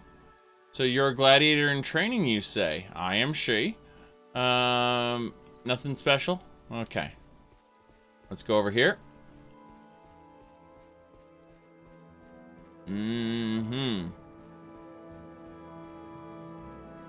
Before we do anything else, let's take a moment. Tell our lovely followers to wait here. Yes. Fargoth? Fargoth loves me, by the way. It's amazing. Alright. Wait here. Yes. So the two of them will wait here. If there is anything I can do, I am humbly at your service. Wow. Top quality. Shoot to kill. Thank you for subscribing. Alright. I'm just gonna say arena time before. Yes. Ah, yes, look at this guy in his amazing pose. Oh, come on. Leave me alone. By the three. Wow, that is amazing. He's the grand champion, yes. All right. I wonder if she heard me say that. Make it quick, Breton. Right. This man is very ready. Oh boy. Yeah, he's the grand champion. Keep moving. Keep moving. All right. Hello, sir. Say your piece or stand aside. I have come to join the arena. Yes, I want to be a fighter in the arena. Ah, you become an arena combatant? Well, look at you. You have something, after all. You might stand a chance in the arena, unlike these weak cowards out there coming to kill themselves. Alright, welcome to the arena, pit dog. You're free to fight as long as you know the rules of competition. You fight for the blue team. You fight against the red team. In order to win in the arena, you must wear arena battle cuirass or a battle shirt. The cuirass covers only the chest, and you can still use other armor parts. If using the battle shirt instead, you may not cover it in any way. So no armor then, if you're an unarmored person. Makes sense. Alright. You fight in the arena between 10 a.m. and 6 p.m. If you want to fight, just come to me and tell me you're ready for a match. If you want to fight against the arena monsters, talk to me about fighting against the monsters and I'll arrange a match. You can use the training dummies here to practice your weapon skills. Don't steal from us. Don't attack any one of us. Don't loot your opponent's corpse. Don't get disqualified twice. Simple rules. Follow them or you'll be expelled. Once you get expelled, you're out forever. Alright, here's your battle cuirass. Put it on, see if it fits okay. If not, you can change the battle cuirass, but only once. So in other words, you can change it from heavy to light armor if you want. If it doesn't fit. That's how that works. You are over encumbered because you picked up too much arena crap. I know. I'll just drop stuff here and no one will care. Don't worry about it. This is a sandbox where I can just leave anything I want and no one will matter. Yeah, okay. So let's wear the arena battle cuirass. It's actually better than my my Imperial silver. So we look here. We will unequip the robe so we show our fancy colors. I believe it should, yeah. There we go. We are blue team now. Blue team. Let's have a look at our, yep, we're in the arena blue team. So, strength and endurance are the stats required. Looks like they use spear, blunt weapon. Okay, so I will need to level a secondary weapon in order to advance. That's kind of frightening, actually. But, hey, let me check something. I noticed that my chair's having trouble rolling around. I'm looking. Aha! That's why my chair was having trouble rolling around. I got a twisty tie. It was stuck in the wheel there. Okay. There we go. This is A-okay. Let's see. Yeah, I don't know what else we want to do other than we can look over here at the stone. Combatant difficulty, FPS, optimizer. Let's go ahead and we'll run with what we've got for now. And if we can lower the settings if we want to remove the crowd cheering and all that stuff. So, arena time. Joined. Yes. And hello, sir. I'm ready to fight. It's early. No fights at this time. What time is it? It's 9. Okay, so 1 hour until the fight start. Got it. Arena stash. Oh, you're supposed to put your stuff in the arena stash. My bad. That makes perfect sense. That actually makes a ton of sense. Hello, sir. Damn. If you're here for trouble, you'll get more than you bargained for. Of course. But let's go ahead and use the... trying to remember what it's called now. Yes, well, let's use Tricks of the Trade. Then it just works. Damn. Oh, nice. I reached level 20. My illusion skill up to 34. This is great. Let's repair everything. Barter. Looks like... Oh, wow. I could probably sell her anything as far as... like this Nordic Claymore, for instance. But let's convince her that she likes us more by telling her it just works. By casting the It Just Works spell, it will let us rip her off. There we go. Excellent. Nordic Claymore. Let's ask for 100 gold on the deal, which is a terrible idea, but I want to do it anyway. Let's do it! Yes! We managed to get 100 gold on that deal. Very happy. Dwemer Dagger. Let's ask for 100 gold on that as well. Probably much harder. Still managed it. Very good. Still got our 2 silver staves and our silver staff of shaming, but it doesn't matter too much. So, yeah. Steel Wakizashi. Oops, I don't want a steel halberd. Go away. Okay, that's perfect. Total sold. Let's go with that. Very good. Looks like her bartering skill is kind of trash, which means I can get away with probably asking for 200% of this thing's value. Nope, guess not. Let's ask for a little bit less. Just a little bit less. Nope. I tried. There we go. Mercantile skill up to 68. And personality increased as well. So, this is good. This is very good. We are managing to sell things at a decent clip. I'm happy with how this turned out. You know, let's get rid of our second steel staff, the one that's damaged. Let's see, there's this steel staff, 60...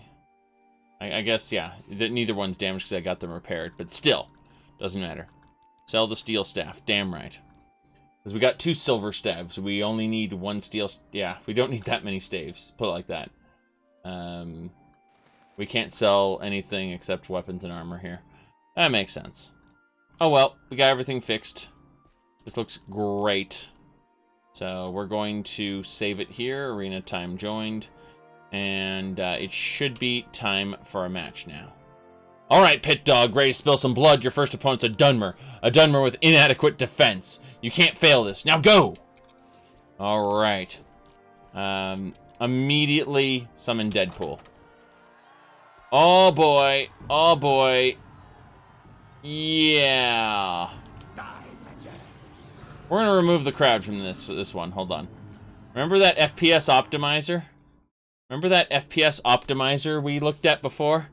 We're gonna be using it. Our outdated old computer here can't handle the superior crowd. So let's do it. Let's go FPS optimizer, spectators, have the spectators. Good. You have to make sure the pit is empty before this works. Have the spectators, yes. Final battle music, we need to disable that because the final battle music is copyrighted. So, let's see. FPS optimizer, blood and gore, disable that. FPS optimizer, crowd cheering, we can disable that. Yeah, let's go with that.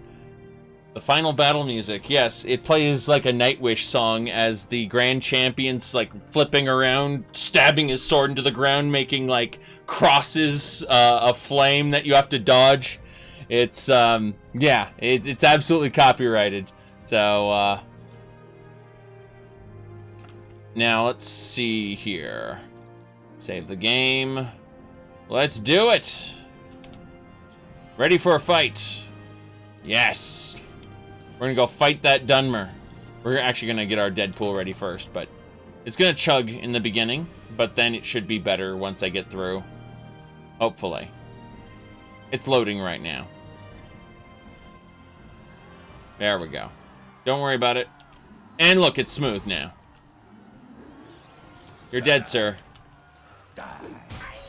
Aye? Excuse me. I didn't know about this aye. So. Aye. There we go.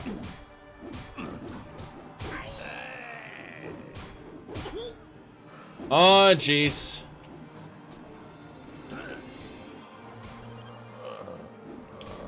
Greater Bone Walker. Regular Bone Walker. This is how it ends for you, sir. Whoops. I may have pissed off my own summons. I am a genius!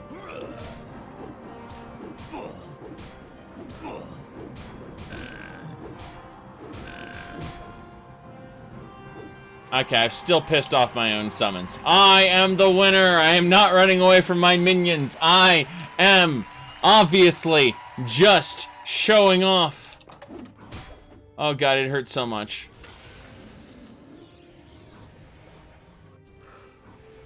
They still hate me.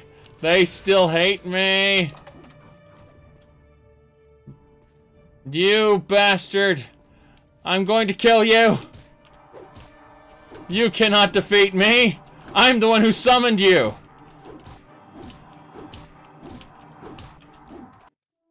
I am the winner. All right. You did, yeah, you did survive after all. Here's your gold. Get clean before the next fight. You a sight. What can I do for you? Aren't I a sight? Damn right I'm a sight. A sight beyond sight? Yeah, that's fine. Let's chill out for a moment. Watch yourself. We'll have no trouble here. Right, but I need to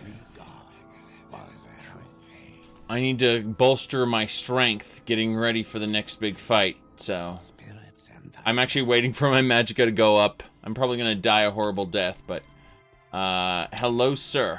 Actually, can I by chance go up in rank? And the answer is no, I can't. So I'm gonna go ahead and save it. I'm gonna say arena time fight 1. Yes. And there we go. Alright, next fight. Let's see. Barbarian. A true Nord as I am. Don't underestimate her. Decorate the pit with her wall. Yes, don't worry about it. Decorate the pit's walls with her guts. Alright, Bonewalker time.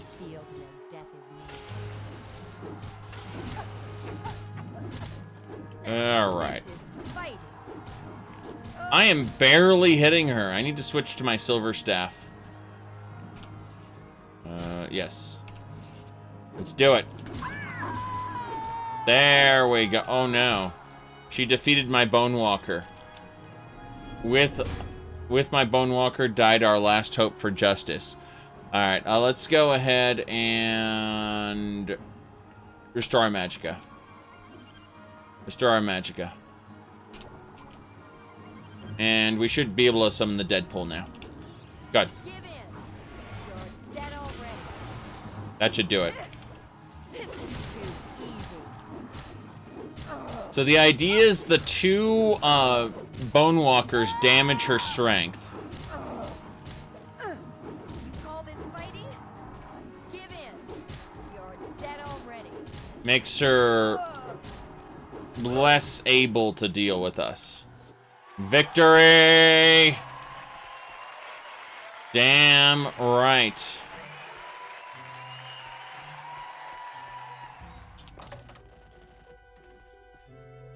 What are you doing? Hail, Breton. Do you need Alright, here's your payout. 100 gold. Damn right, Arena Fight 1. Done. Okay. What else is going on? That's the question. Probably nothing. Let's do one more. Here we go. Now, Pit Dog, it's time for a ranking match. In these fights, you and your opponent will be fighting for a new rank. In this case, the rank of Brawler. To make things more interesting, we added spikes to surrounding the pit. As for the opponent, he's an archer, and a pretty good one. Just dodge his arrows and slice his head off. Now go. Just dodge his arrows and slice his head off. Don't worry about it. Don't worry about any of this. Oh boy, we're gonna chill out for just a minute. Let our magicka regenerate a bit more so we can cast shield and summon our Deadpool in order to get everyone kind of clustered in one spot. And the idea is we should just be able to overwhelm and kill him. Later enemies can't be overwhelmed and killed as easily. You need higher amounts of DPS, which I don't have. So I won't be able to do the whole arena today. But I figured I can at least get to rank 2. That's something. Okay, well our magicka's high enough. Let's get through there. I say as I fail to cast my shield spell. Alright, here we go.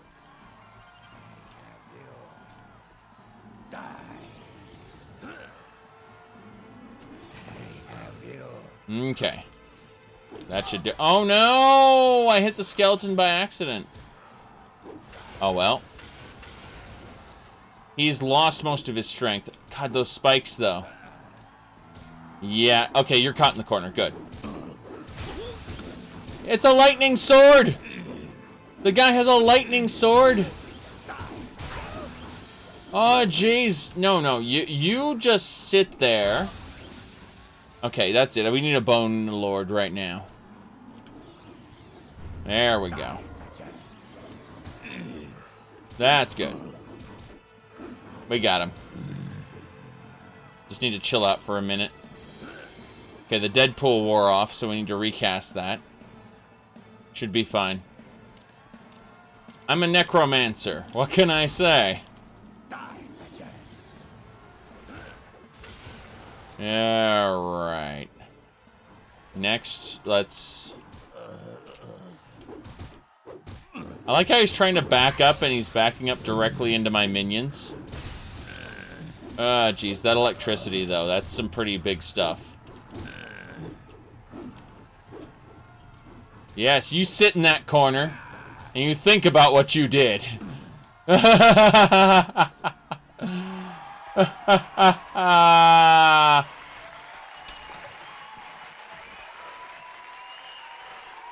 Alright. This is as it should be. It is as it should be. Okay. There we go. I'm now rank a brawler. You've taken a few knocks. Maybe you should get healed. Really? I've taken a few knocks, you say. Restoration up to 59.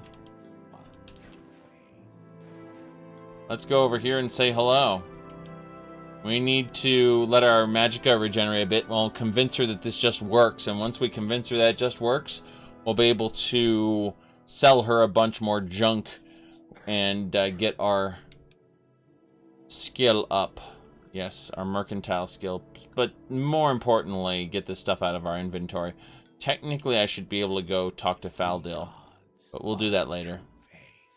Yeah, it looks like she takes a moment. She's, like, wiping her brow, but it looks like she's, like, taking a chug of something, like drinking a mug or something.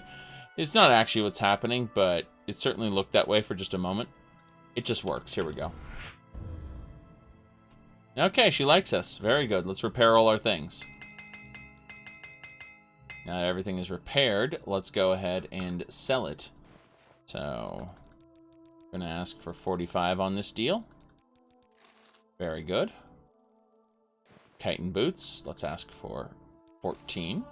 Mercantile skill up to 69. Alright, we got Dark Brotherhood gear. Let's ask for 100 gold on that deal. Very good.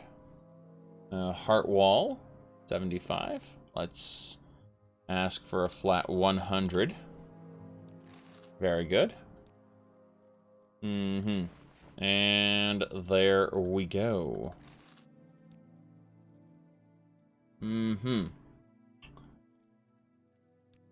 So, moving on. But yeah, the Elder Scrolls series in general make great sandboxes. It's just that Bethesda needs to actually hire writers. Currently, they employ quest designers to be their writers, and it shows. These practice dummies can be hit.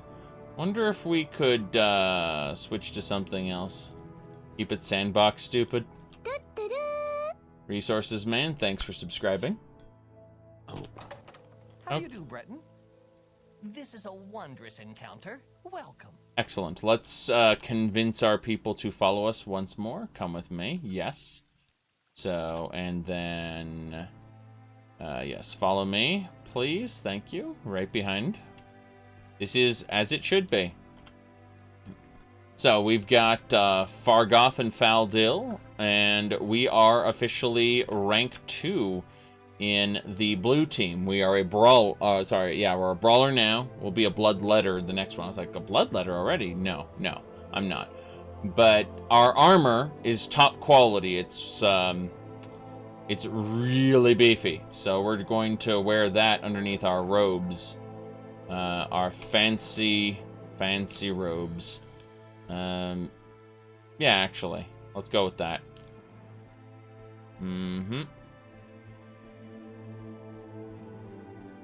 A narrative designer. Yeah, it's more than just that, though. They need a writer to remain consistent. That's an important thing. So, yeah, there's more training dummies here. Hello, sir. You have my attention. Shanwen? Shanwen, what do you got? Expensive stuff. That's what you got. You got training. Okay. Let me ask you some more details about yourself. What's your background? So you were once one of the greatest gladiators in the Imperial City Arena in Cyrodiil. In fact, you were the arena grand champion and was undefeated. After I retired from active fighting, I now train the gladiators. I train them well. I'm here in Vivec because they asked me to get this arena back into shape again. I considered my opinion, and my considered opinion is that they shouldn't have waited so long to ask me. Yeah. Okay. So this guy was apparently the arena grand champion in Cyrodiil. That's kind of cool. All right. Tell me about Daedric. Daedric armor is made from raw ebony, which has been refined using the craft and magical substances of the lesser minions of Oblivion. It is a process. The process is not pleasant for one. For the Daedra involved, the armor retains echoes of reality. Let's see, prolonged suffering endured during manufacture. Oh God. Daedric armor is the most rare and expensive armor in Tamriel. I have used it, but we Altmer are more sensitive to the spirit than most other mortals, and I could vaguely feel the suffering of the Daedra. Yeah, so what happens when you make Daedric armor, you bind the Daedra into the shape of the armor, where they get to suffer eternally as a part of that armor. Isn't that great? That's just delicious. Just stuff their heart into armor, it's fine. Do you seek training? Yes. Training, you say? Don't worry about it. Don't want to be the crotch piece, Daedra. Oh, boy.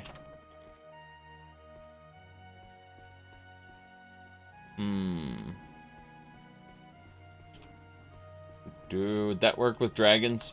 Probably not. The dragon's soul is already gone when they turn to bones. Would be funny, though. Arena Fighters Quarters. Hello, sir. Or ma'am. Where are you from? I am from High Rock. Have you heard about the Poison Gladiator? A Khajiit gladiator, Katherot, named Drozakar, died during a match in the arena recently. The match was not supposed to be to the death. Imagine our surprise when we found out he died of poison. The opponent was a fairly new gladiator, Orc Groshara. Sweden had no choice but to have Grogo arrested while I try to figure out what happened. Sweden is trying to restore the Vivec Arena and bring crowds and profits again. He's pretty upset about all this. He's offering a reward whoever finds evidence proving Grogo guilty or innocent. If you're interested, you should talk to him in the Fighters Hall. I don't think Grogo did it, but that right now it's just my opinion. Okay, so we should definitely do that. We should, after we're busy done, you know, or we're gonna look in here a smidgen. Let's see here. I didn't do anything wrong. I was just looking in these drawers, taking all the common clothes. Don't worry about it. Don't worry about any of this. Okay. No one over here, so...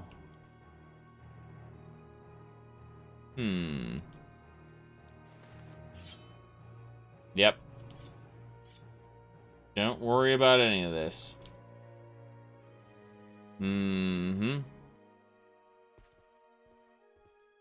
Oh, mixed unit tactics. Very good. Common cloak. I hear someone moving around there. So I'm like, crap. Alright. Hello, sir. Wasteworks, yes. These are all just sections of the quarters. Makes sense. Alright.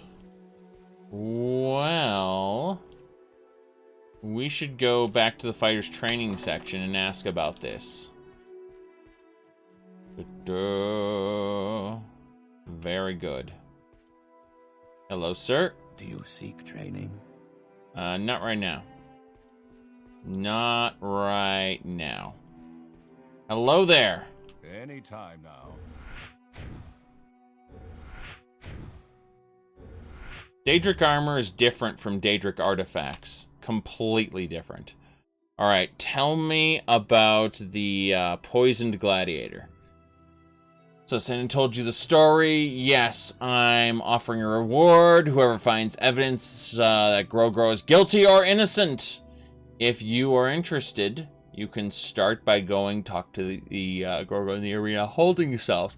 He's under arrest until proven innocent. If he's guilty, he'll be executed most likely. Really? Okay. That makes sense. Let's go. It's an orc. Just say he's guilty. If you're here for trouble, you'll get more than you bargained for. More than you bargained for, shiny man says to me. Alright, where are the holding cells? He just says, the holding cells, and I'm like, I have no idea where this is. I know there's some quarters here. This probably leads out. Yeah, it leads to the outside of the arena. Guess we can go down and see if it's further down somehow. Though I don't see any paths down. Hello. I'm listening. Damn right you are. Want to talk to me about the poison gladiator? Zhakaron would have won that match because Zhakaron was the better fighter. Everyone except I think Grogro knew that. Those big Khajiit fight better than the small ones. Anyway, I don't know Grogro as well as others. Maybe he smuggled some poison to the arena somehow. There's only it's the only way he could have gotten it past the Battle Master. The Battle Master is responsible for making sure that all the gladiators are fit to fight and properly equipped. There's no cheating going on. I see. Well, looks like there's a murder mystery going on here in Vivek City. Let's see. Fighter training. No, the cells aren't in the fighter training section. So these are all... Wait, the canal works are down here. Maybe the cells are in the basement. That would make sense. You don't want to let someone jump out a window, after all. And the underworks. Storage. Storage is probably full of angry rats. Angry rats! I contracted Blackheart Blight. This is going to be fun. My strength has been zapped from me. You'd think that the diseases would be incremental, like you'd get the penalties over time, but no, these blight diseases just smack you in the face. 20 strength, 20 endurance, athletic skill. Oh boy. Okay, let's cure a blight disease. There we go.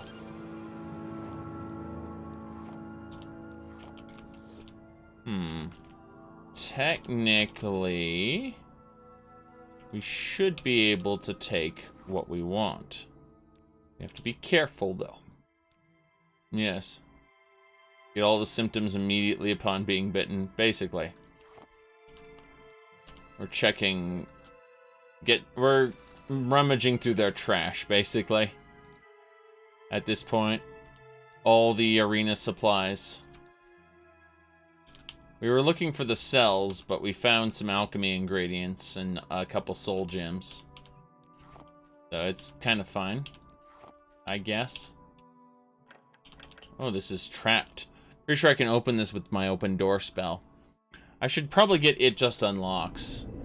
That should be something that I make next. Huh. Failed paralysis. That's good stuff. Failed paralysis.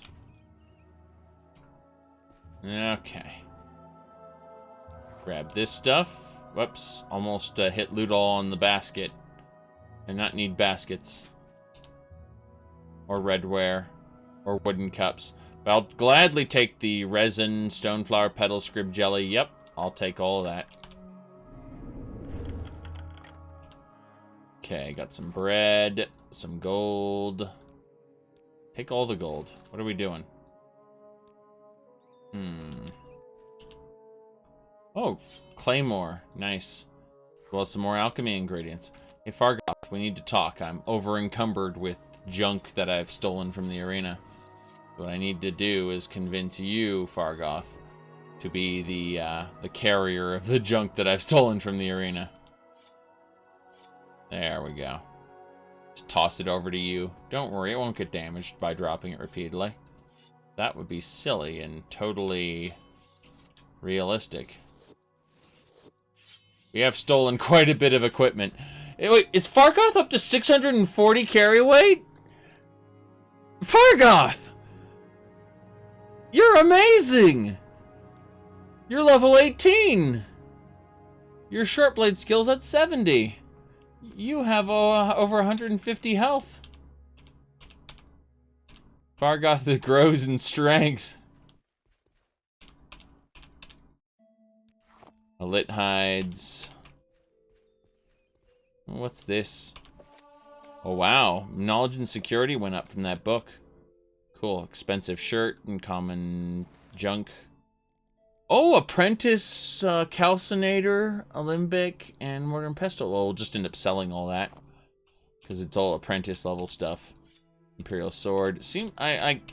This area has a decent amount of stuff. Iron blades, wick-wheat muffin. Good stuff.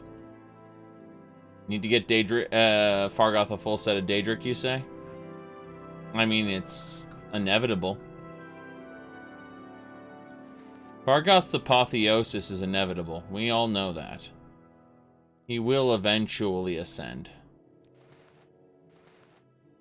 Okay. We're going to really quick pick up that stuff. Back over to Fargoth. Hey, these common shoes and common robes.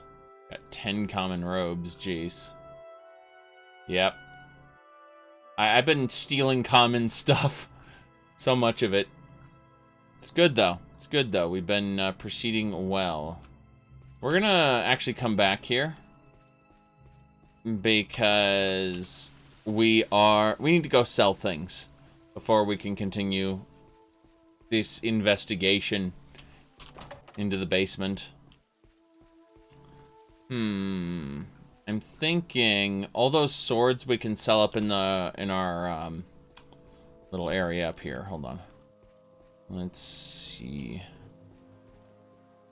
All right, we're gonna save it. Gonna go through. Pretty sure neither of them will follow us, and they're still here. Good. Yeah, no followers can follow through this door, which is good. Oh no, no weakness or fault. Okay, we are going to now use It Just Works. I want to rip her off after all. Good, good. Let's barter for all the things. So, just, again, barter, barter, barter. That's how we get our mercantile skill up, by asking for more than things are worth. Mercantile skill up to 70! Damn right. As it should be. I guess we're doing pretty well, but I should have picked up more. We don't want the wooden staff anyway, so let's ask for another 110 gold on that deal. Yes.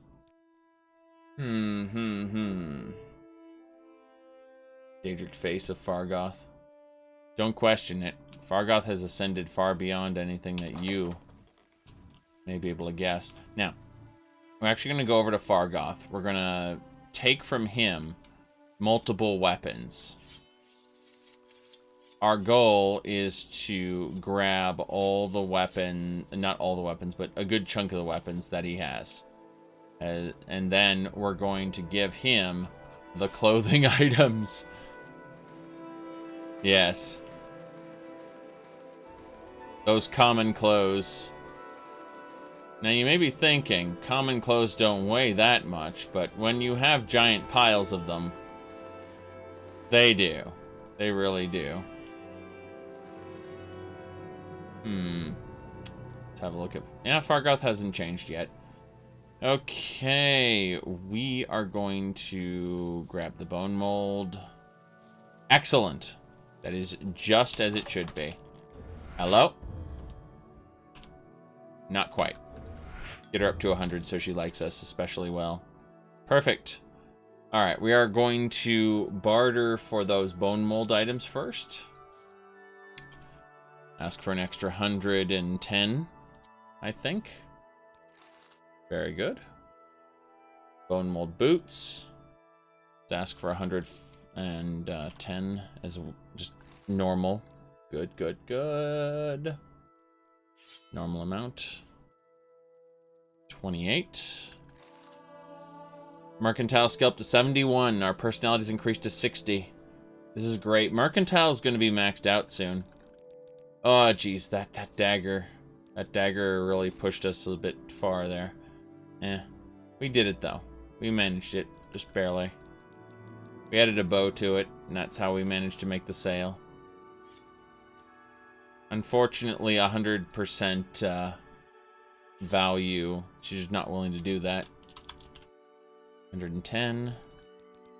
She cannot afford this transaction. Fine. 68. Let's wipe her out, then. Very good. We took all her money. So, she has no money left. As for you... I wonder what's up with her. You here to talk to me about the Poison Gladiator? Maybe in a bit.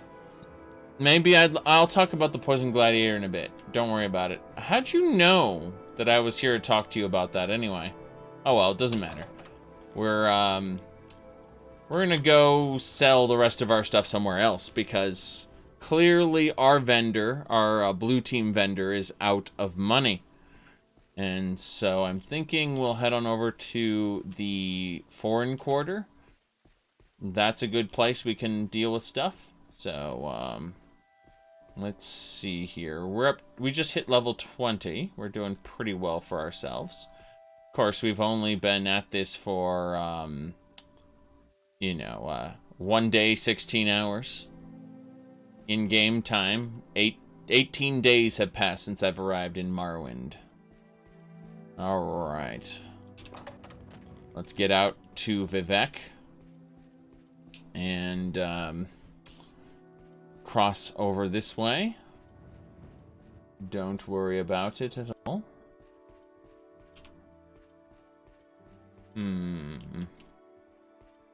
This is the Redoran district. I wonder if the Redoran district has anyone who will deal with us. Probably not. They tend to be jerks. Found a manor. Another manor. Hello, sir. Come on, I haven't got all day to stand around and talk to you. Or ma'am. So you are a lawman in the house. You bring honor to House Rider. And tell me about honor. Honor is the way of life. Okay. Down here, salt is a way of life. Yeah, the treasury. Hello. I've got better things to do, so if you don't mind, let's move this along. Yes, you're the steward. You're the House Redoran steward. You train? No, faction members only, so only House Redoran people. So, but I want to check out the treasury because it sounds fun. The vaults. Pretty sure I'm gonna die, but hey, who are you? I've got better things to do, so if you don't mind, I'm a very busy Mer. And oh, there's an ordinator. There's 2 ordinators with the treasure chests. If you're here for trouble, you'll get more than Yeah, stealing from House Redoran is difficult, let's just say. I guess they are a great house, after all. They get people watching their storage chests. You're paid to sit there and stare at a storage chest all day. How do you feel? Okay. Seriously, though. I'm gonna cross over. What do we got now? Bam. We are in... This can't be Redoran anymore, can it? Yeah, this is the Halalu section. Halalus, they're traders. They will sell to me. I'm certain of it. Hello, sir. How can I be of service to you, Outlander? ABCs for barbarians. You're a book vendor. Pretty sure I got some stolen books for you. Oh, this is fine. Just let me go ahead and convince you that it just works first. That way I can rip you off. Okay. Very good. We did it. Brief history of the Empire. For 53 gold, yes? You cannot afford that. Wait, you don't have any money. I didn't look at his actual wealth. Apparently he's a poor man. A poormer. Poormer?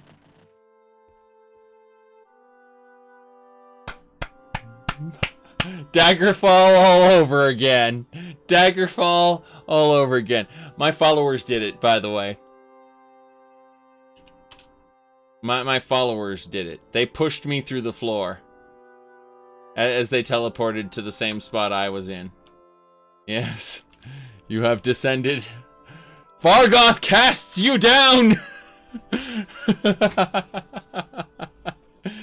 Alright. This is fine. Hello there. What is this about? No, Rayton, I don't believe we've met. I don't have an official title, but I handle House Halalu's business here in Vivec. Really, you do? You do not train me. Hello? Reasonable prices for top quality magic. Sacred City of Vivec. Looks like strong invisibility. Sanctuary. What did Sanctuary do again?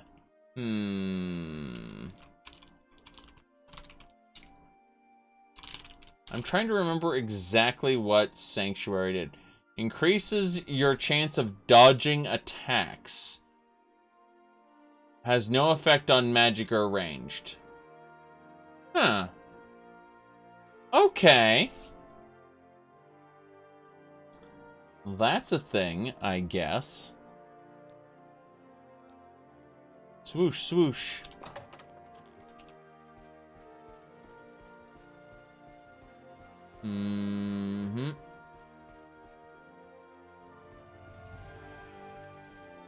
All right, I'm listening.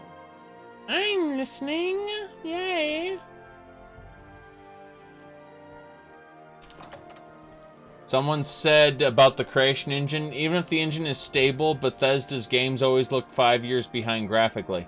That's not the engine's fault. That's the development team's fault. Alright.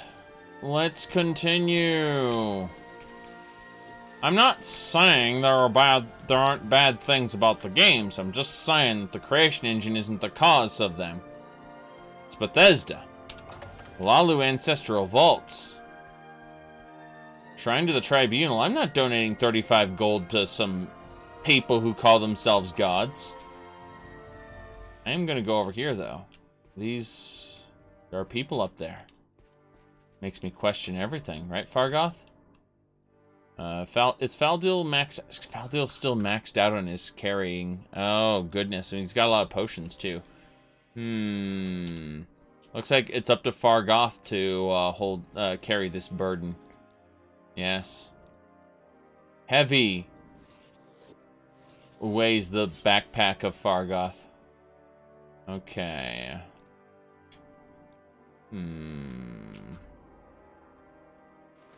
Belts. Belts. Amulets. Pants. Good.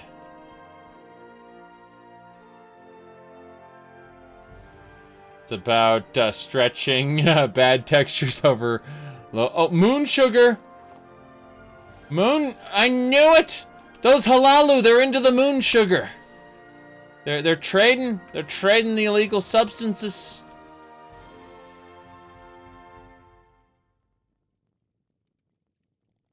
Gold there.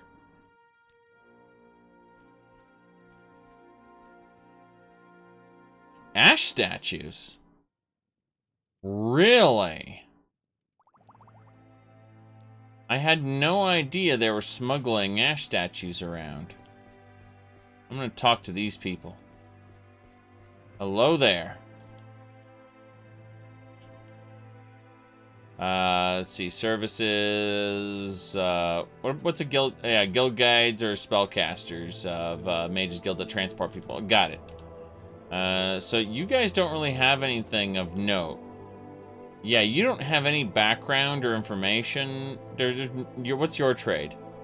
You're an agent. You work for the house. Okay. But yeah, I mean, damn. Even if I could hide behind one of these pillars, they've got coverage to where, like, one of them would see me. That's pretty impressive. That's actually very impressive. I'm kind of scared to try to snatch anything in that room. Independent thievery, yes. Oh, jeez! Look, I'm just defending myself, okay? I didn't...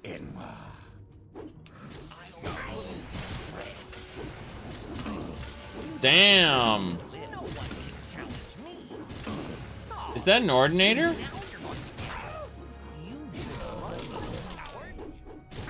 Really?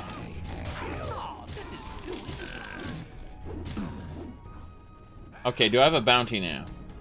No, I have no bounty. Whoops. Let's back off for a second. Enwa.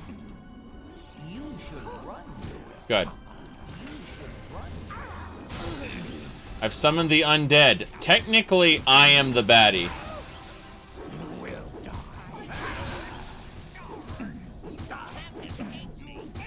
Yes, I am the Enwa. Okay, let's summon a Bone Lord.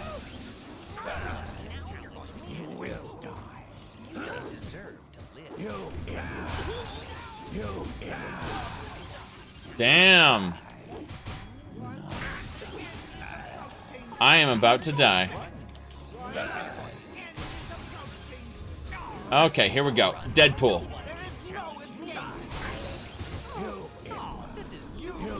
Damn it. Failed. Come on. These guys just want to kill me. This is frightening. This is really frightening. Okay. Please restore... Yeah. Fortify endurance. Yes. Let's see here. That's fine. Where's my restore health?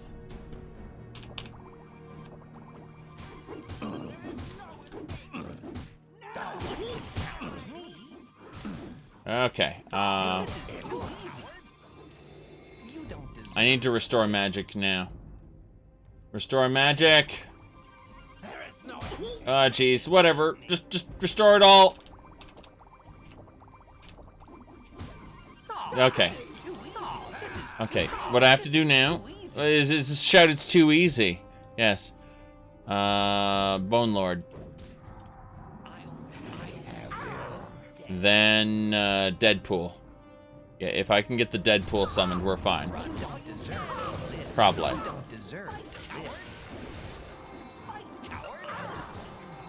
Okay. Good, good.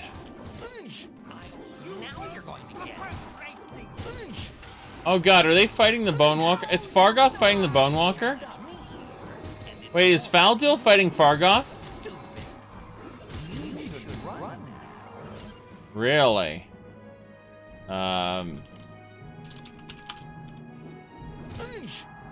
Enable. One of us will die here. Disable. It won't be me. Enable. Disable. Jeez, no. I'm pretty sure we broke it. There can be only one. Something like that, yes. Hopefully, once this guy is gone, yeah. Hold on.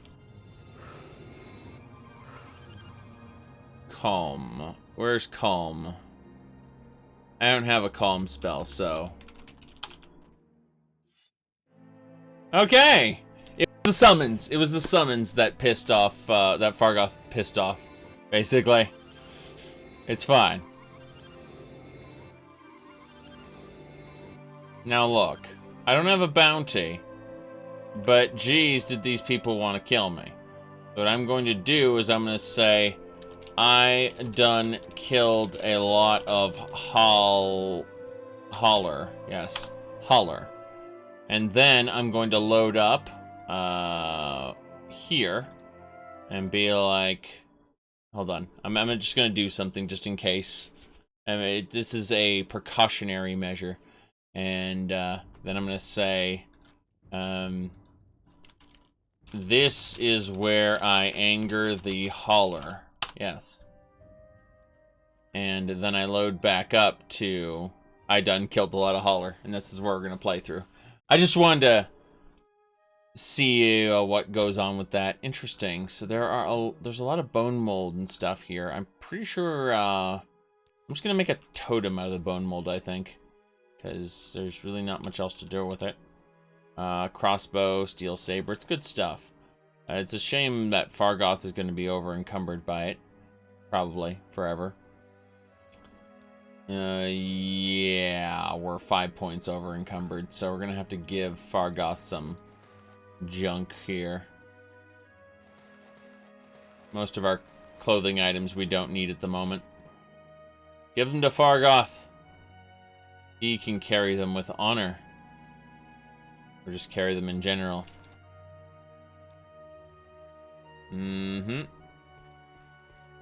That's the last target here. Full steel set. Is there anything I don't have? I should have steel already. Fiend battle axe. Interesting. Well, what we'll do in this case is we'll take everything from him. And then we'll make a totem on the ground out of it. And by that, I mean, we'll just be like, where's the steel here? Yeah. So we'll start with the boots. Then we'll put the chest piece over it. Then we'll put the, the greaves on top of that. Then the chest piece on top of that. Then the pauldrons. We're going to put one pauldron over here. And one pauldron over here. They look pretty identical. Next, we put a gauntlet here. And a gauntlet there. And then we put the helm on top of this gauntlet. And there we go. We got ourselves a totem. Now, we need to expand the totem by putting this pauldron here. And that pauldron there. And the chitin gauntlet up here. And this chitin gauntlet up here. Now let anyone who dares enter this area know that these corpses and their gear has been meticulously piled up like this. Assume T-pose. Yes, exactly. To show dominance, yes. Behold the truth. Okay. Truly a frightening thing.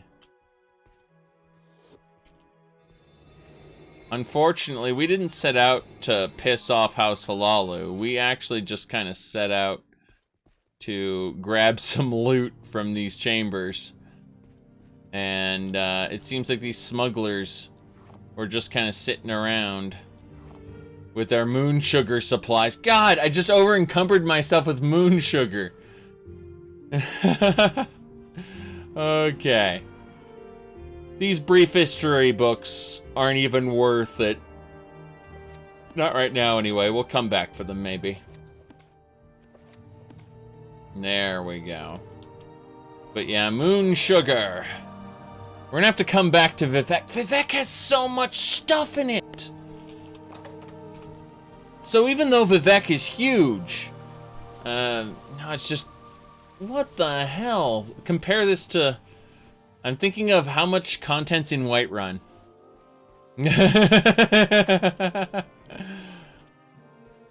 How much content's in Solitude, you know? Yeah, okay. We're gonna go up. Let's check the top of House Halalu. You say Vivec's pretty empty, but what have I just encountered?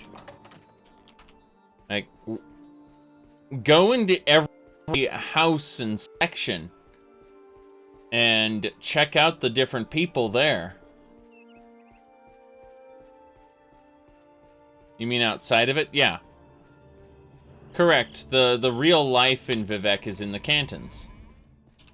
I'm just saying that there aren't really interior spaces that match in any of the Elder Scrolls games, actually. Really, Morrowind has, I would say, the most interiors as far as like cities and stuff go.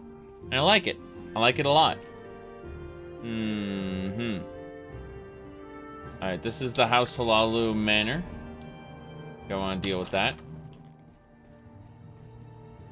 I admit, they may have other, you know, generic interiors, like the same house replicated a bunch of times. You know, the cantons are the same way. They're replicated content, right? But they're more than just nodes for thieves to sneak into. Like, there are NPCs there. There are things to do. Admittedly, a lot of them are generic. But, you know, we can mod stuff in. Unfortunately, there isn't much space in Whiterun or Solitude to mod stuff in. As you've seen in my recent Skyrim playthrough, you can only go so far with it. Whereas there's a lot of space in Vivec to mod stuff into. Pawnbroker! Oh, look at that! Did it again. I have to TCL up through here because of the... because my followers push me through the ground here. That's kind of funny. You're not really supposed to have followers for a majority of the game, by the way.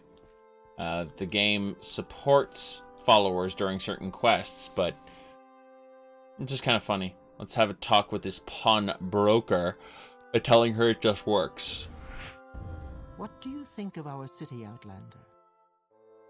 Said Daggerfall might have a bit of space for mods. You don't know. Aside from the fact that you are the author of Warm Ashes and Villager Immersion Overhaul. Alright. Let's see here. Have to get rid of the moonshot. Damn it! You bastard, Faldil. My goodness. Gillian, thanks for subscribing. Alright, we're going to really quick give Faldil... we need to sell stuff now, unfortunately. You know what? Faldil can just sit there with moon sugar on him. He won't be able to move. The moon sugar will paralyze him. Like, oh, no. He's at his carry capacity. That's fine. Yes. So,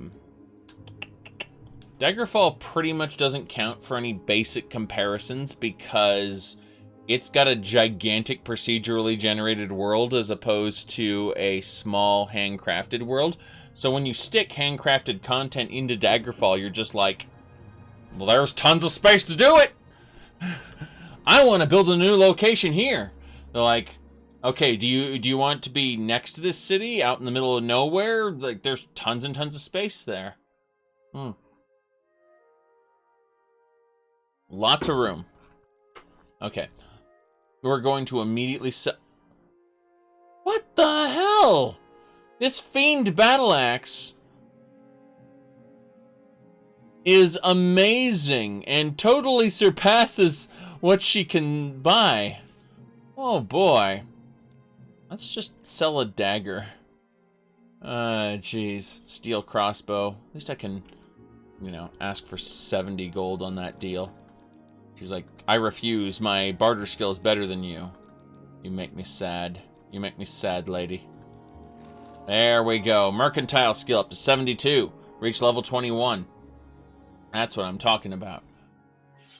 Anyway, hopefully in a few weeks I'll have a new computer up and running that's capable of running Daggerfall Unity with the mods I was running before. The problem is I would have to... If I wanted to run Daggerfall Unity right now on this old 10-year-old PC, I'd have to skimp on the tedious travel and the distant landscapes and the what do you call it? The tedious travel, the landscapes, and dream. I'd have to knock those 3 off if I wanted to play Daggerfall Unity right now. Plus, the hard drive really isn't compatible. I'd have to do some tinkering to get a solid state in this PC due to how the power supply is handled. Yep.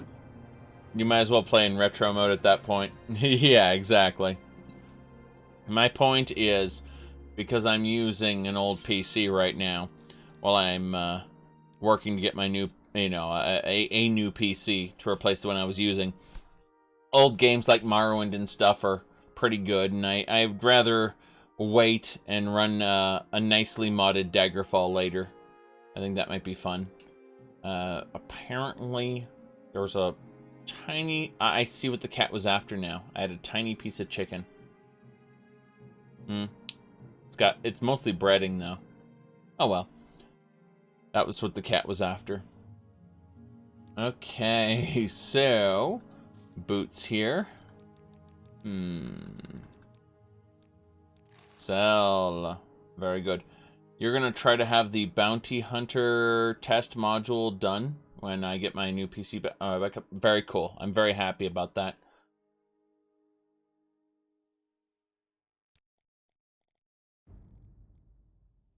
All right. Yeah, I'm looking forward to that if you can get that up and running.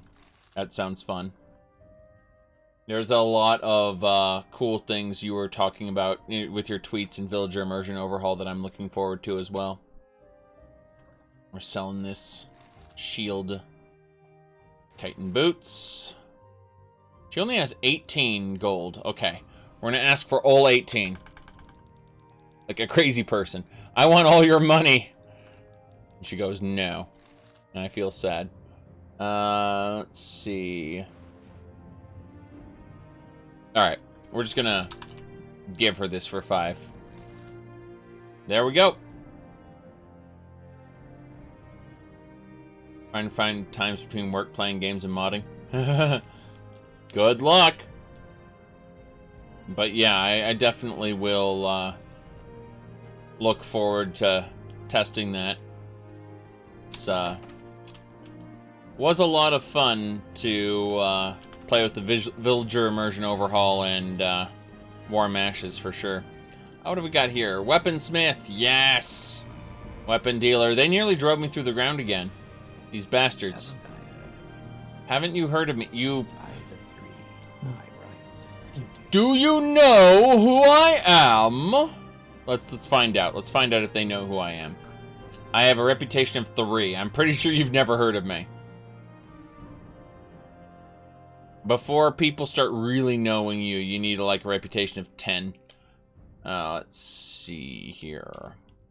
Chitin boots, cuirass, shield, bracer. Don't take the Dark Brosen Hood stuff right now.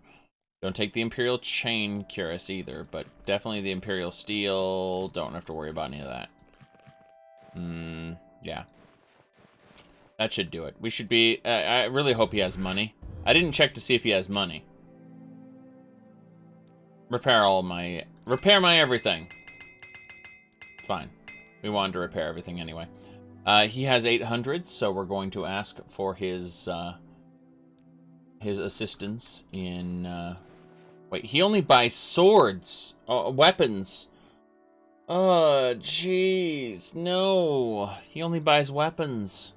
I picked up all that junk. Roll eyes. Okay. Well, what we're going to do then is we're going to give back all the armor pieces. Because we need to specifically... Like, we've overloaded ourselves with stuff to sell, for sure. And I get that. Fargoth is overburdened now. We have to figure out exactly... Okay, good. Demon Tonto. Shard Knife. We were specifically taking weapons we can sell, so. Viper Mace, and that's it for Fargoth.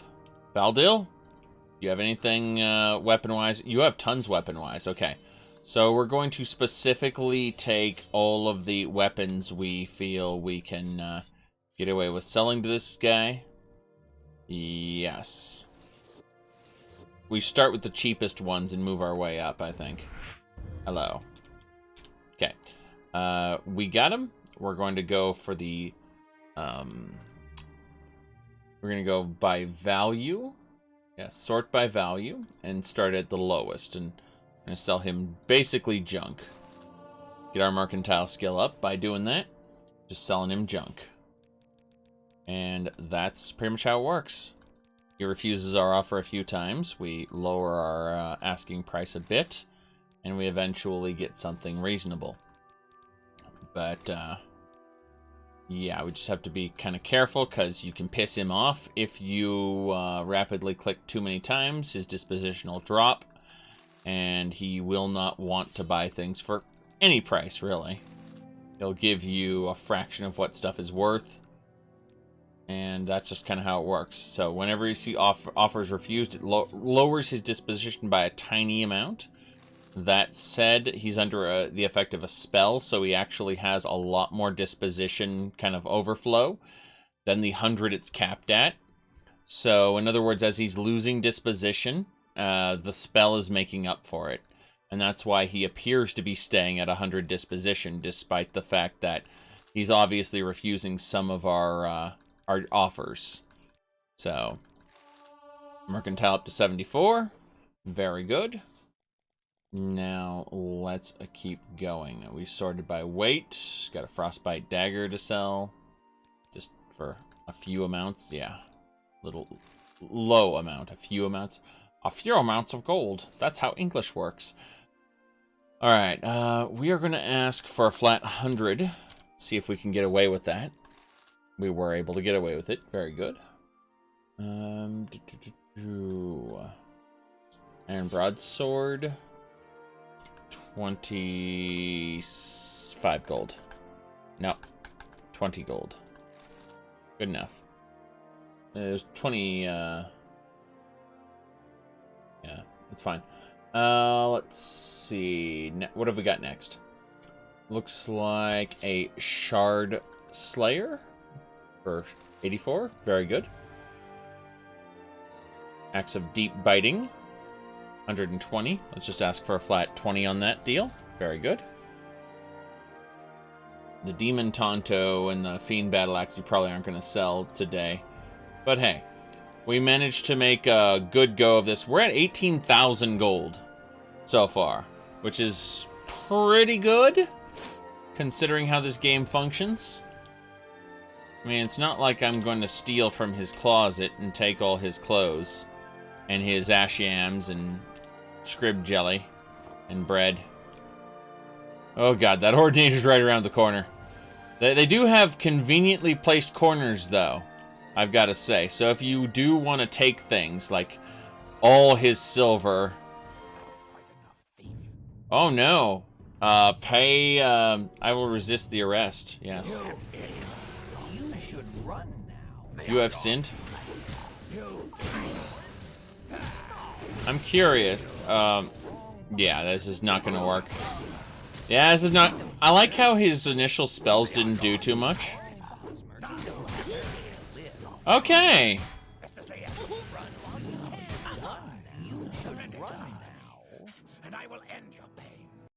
Surrender your life to me, and I will end your pain.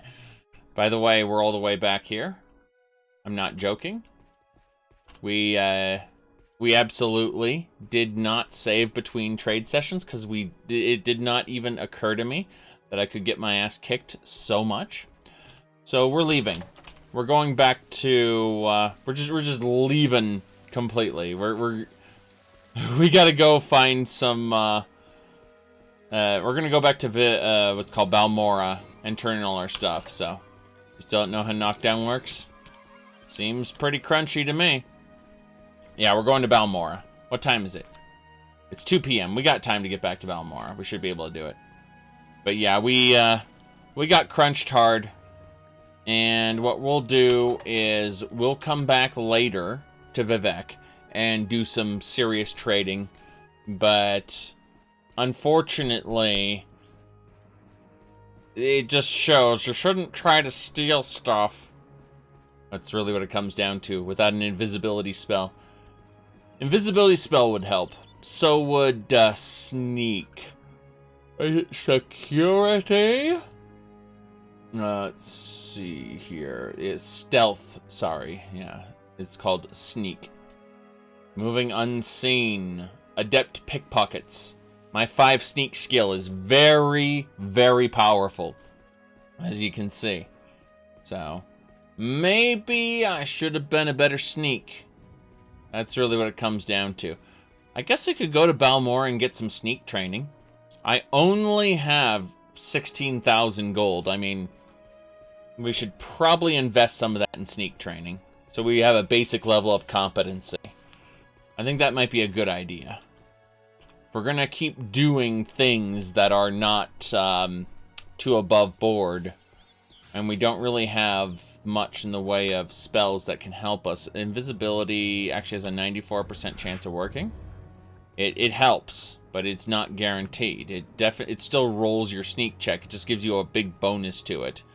So, I think that we're gonna need, at the end of the day, a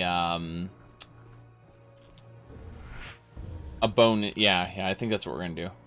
Let me really quick before I do anything else try to figure out what Zenithor's Gospel. Here we go. Water walking. We'll just cast that a bunch. Ordinated. Oh boy. As we run, we're just gonna cast water walking over and over, and that's by for a reason. There, we're loading up the Red Run Canton. I was gonna say. Unfortunately, Faldil will forever cast that spell. He'll teleport to me, though. We gotta go north. Don't know why I didn't realize it before, but we gotta go north. Yep.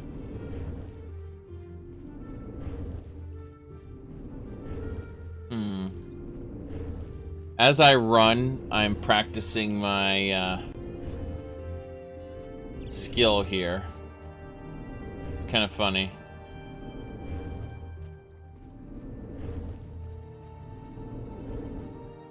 I'm just watching Faldil kind of follow me as I go. I still failed casting, which is kind of crazy that you can do that. Yeah, alright, we're heading north. No problem there.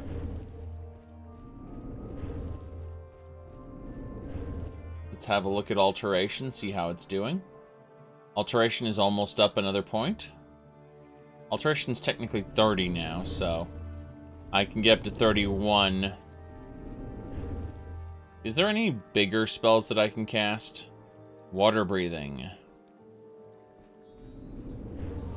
There we go. Level 21. Hell yeah. We've grown in power, right, Fargoth? Fargoth is level 19 now. His light armor has passed 70.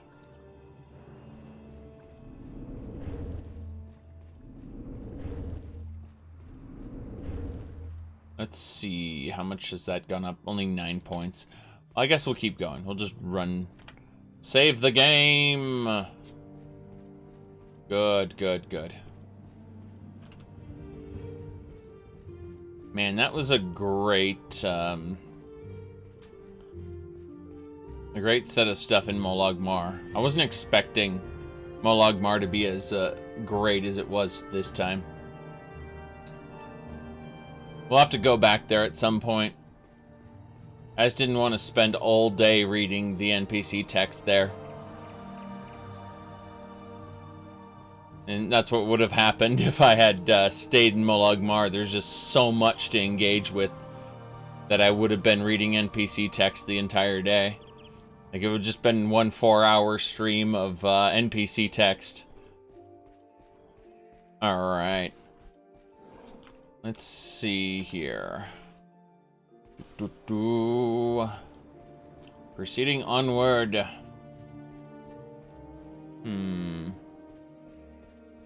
What have we got? You can't escape me. Mysticism. The Betty. Betty niches are tough. Oh god, it hurts. No, make it stop. Okay, so they are fighting. Good. I was worried for a second.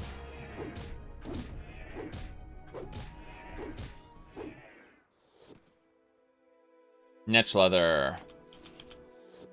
The power of the Betty.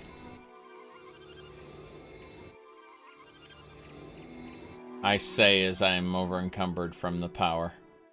Alright, so yeah, Faldil. We're definitely going to have to deal with Faldil's inventory soon. He is massively over encumbered. Wait, why do I have a wooden spoon? Just stupid. Okay. Someday I'll come back and not realize the spoon is here. Steel crossbow. That'll do it. Now I can continue my run to Balmorra. You know, we might stop off at the pawn shop near Sedanine. Come to think of it. I'm not entirely sure what if the pawn shop has any money, but we can find out for sure. Did I drop a pot here earlier on the road? Yeah, I think I did. I'm just littering the roads of Morrowind. Oh boy.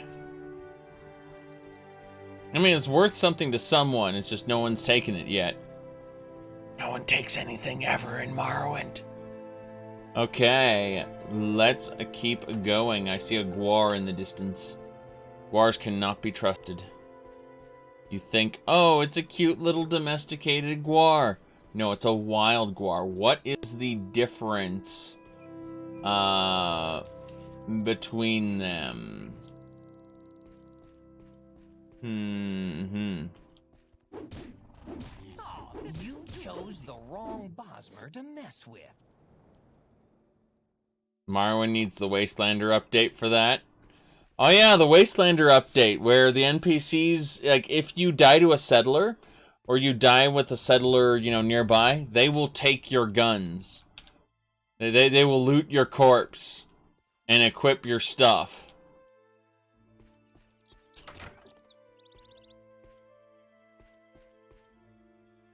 Alright. What do you want? A visitor. What may I do for you? Yes, actually, I want to see what you have. I'll have to get rid of that moon sugar. Fargoth, you must hold the moon sugar. This was the beginning of Fargoth's downward spiral. Starting with the moon sugar. Soon he would graduate to other harder substances. Alright, let's see here. She only has like 300 gold. That's kind of sad. Oh well. Let's convince her that it just works then. Yes, excellent. We are going to hit it just works. And nope, she does not care yet. Very good. Corrupting innocent Fargoth. Yes, Fargoth could have had a better life. Could have had a much better life. He was dragged into adventuring and drug use one day. Mercantile skill up to 72. Very good. she's kind of an annoying pawnbroker. Let's see here. Aha! Bone mold, right. This is where all her money goes. Goes into bone mold. Very good. 66? Well, I will give you 64 because that's how much money you have. As in, I've just wiped out your entire stash. Let's see. Does she have anything I want, actually? Come to think of it, we might be able to make an exchange for some of your other items. Let's see here. Alright, starting with weapons exclusively. We are looking at... I was hoping you'd have a stock of arrows, but you don't. You have throwing stars, which is very annoying. Okay, what about... Fortify... Speed... No, I don't care about any of that. I will take all your alchemy ingredients. How about this? Yes, you can try to... It'll be hundreds of gold, by the way. I'm not joking. She will... Yeah, like 200 gold. That's fine. Anything else? Spinebreaker. Serious business. Okay, well, there's nothing else she wants to sell me as far as that goes. So we're going to now try to equal this. So it looks like we'll just make it a flat barter. You don't have to give me any gold, but you have to give me all your alchemy ingredients. Very good. Perfect. So, that's how it works. That's how it works. I'm sure it's around here somewhere. I'm sure it is, but we're leaving. So, we got another Gwar to fight.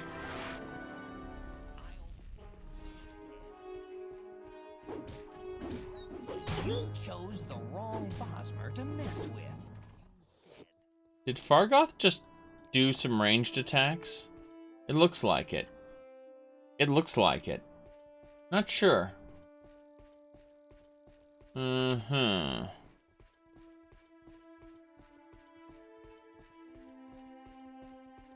gonna go through Peleged. I'm wondering if they've got their money back yet. Or not. So, let's see here.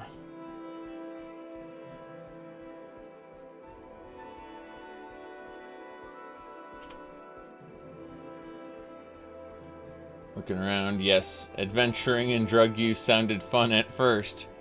Well, you know, he'd never set out to take drugs. He just happened to be a lot of drugs around, and he made a mistake.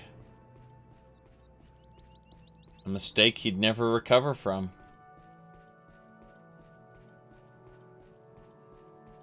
Alright. He was going to be a good Bosmer, promise. Check out the supply store. Hello! Go ahead. I'm listening. Whoa, I nearly attacked him, trying to convince him that it just works. That's the name of the spell. There we go. He's resistant to it just works because he's, he looks the way he does. Alright, I can apparently trade him this helm I don't want, so this is good. And this chest piece. Oof, let's just ask for an extra 100 gold. Screw it. Yeah, it doesn't want to go with that, but we can probably ask for something a bit more reasonable. Like that. Okay, he's down to 400 gold. Let's see. What can we do? Sell him shirts. Yes. Very good. I don't think he's going to go for it. I'm going to have to convince him again that it just works.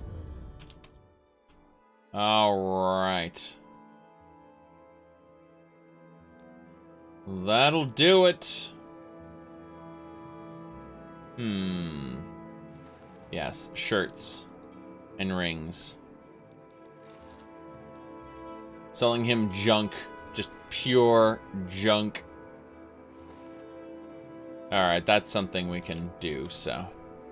Ask for a decent amount more, yes. Out of that. No books? Yeah, we got books. Mix unit. Oh no, he doesn't buy books. This man does not buy books. Can't convince him to do it. Do you need something? No. No, I don't think so. So, we are going to use companion share here. And we are going to grab some of the common clothes. Shoes. Shirts. Service. What? Common robes, yes. All of the common crap that is everywhere. That should do it.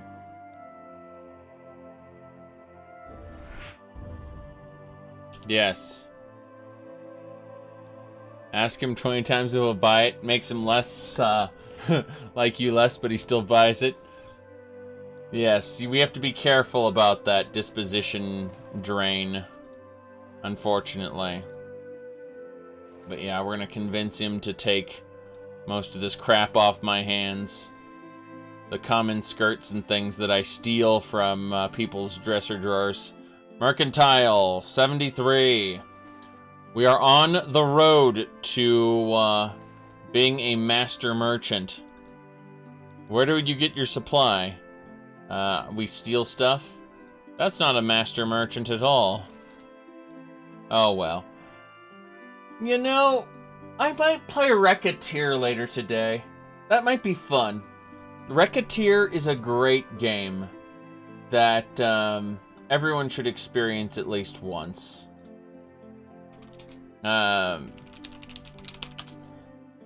Yeah, so for those who don't know, it's a game where you own an item shop.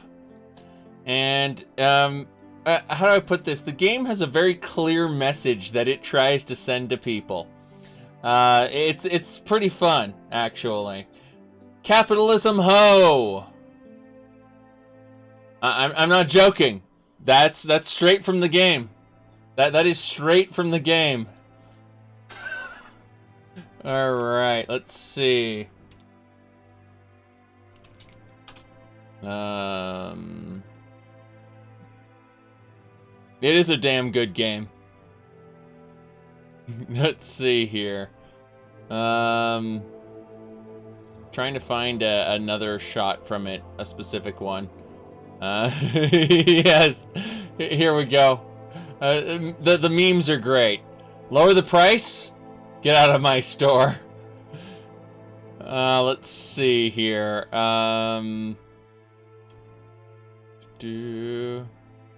Yeah, here's an example. Capitalism ho. You see, when something has a is in red, that means it's in high demand right now. There's based on demand and things like that, you're selling it at 257% of base price, you know, stuff like that. It's a pretty interesting thing. Hold on, let me see if there's one more. There was a pretty good meme there. It was, I don't think I can find it. Ah, here we go.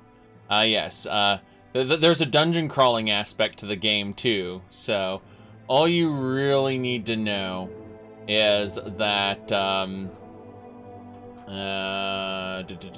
here we go. Yes. She sends adventurers to their deaths for her very own profit. That's really all you need to know. Alright. Let's go ahead and keep going there. Resell the toilet paper. She's gonna go to the Merchants Guild, buy all the toilet paper. Yes. And then resell it. That isn't incorrect. That is more or less how it works. Okay.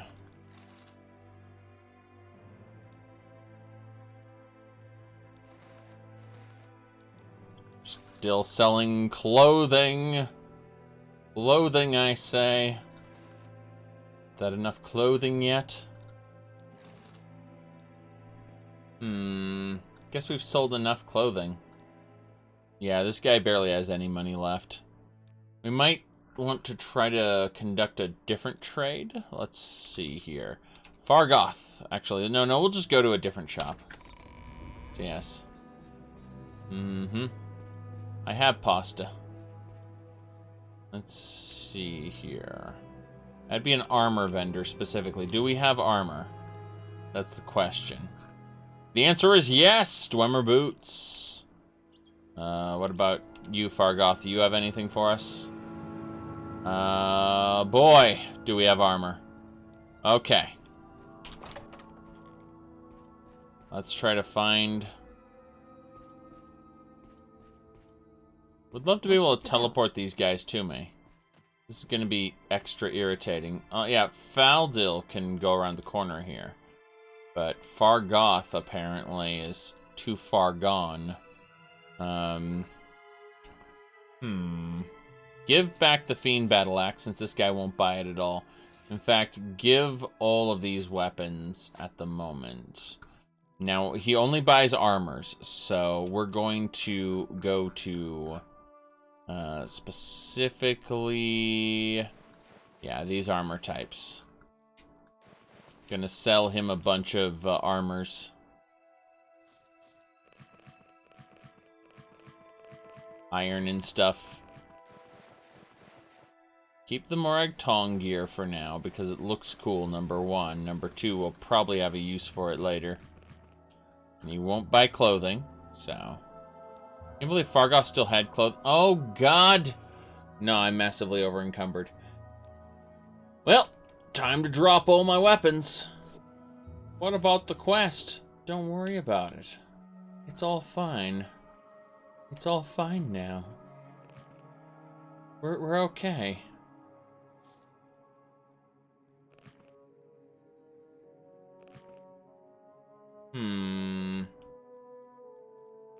Iron. Okay. Let's get this stuff sold right now. Hello, sir. You're out of uniform. Talk to me when you're serious. You kidding me? You're a member of the Imperial Legion? What? What? Why are you a member of the Imperial Legion? What's going on here? You're out of uniform. Like, I know I'm out of uniform. I didn't expect to be dealing with the Legion right now. What's going on? What's happening here? Alright, Faldil. Faldil, take some stuff for now. Actually, can I just wear the Imperial Steel and have it count? Or is it the Imperial Chain only? That'd be cool if it were the Imperial Steel. Oh. Yeah? Apparently I can wear Imperial Steel, and I don't have to wear Imperial Chain. Alrighty then. As long as I'm wearing Imperial armor underneath my robes, by the way. You're out of uniform. I can tell underneath those robes. Oh, boy. Okay. Faldil, hold on. Wait here. I need you to take this stuff right now. I know you're over encumbered, but I'm exploiting things. Okay. You should be good. Yeah. You're out of uniform. He can smell the Imperial Steel. Yes. Okay. So, let's go ahead and start selling. We need to convince this guy that he should be giving up all of his profits here. Yes. Excellent. Mercantile skill up to 74. Very good. Very good. 111. Oh, you can't afford that transaction. Screw it. This Imperial Tower Shield's nothing but trouble. Take it off my hands for the rest of the money you have. I'll take these staves, and then Faldil will just teleport to me. I'm not joking, by the way. Faldil will teleport to me. Watch Faldil. The burden weighs heavy upon him, but he is still able to travel. Alright. Woo, yes. Good stuff. Alright. Can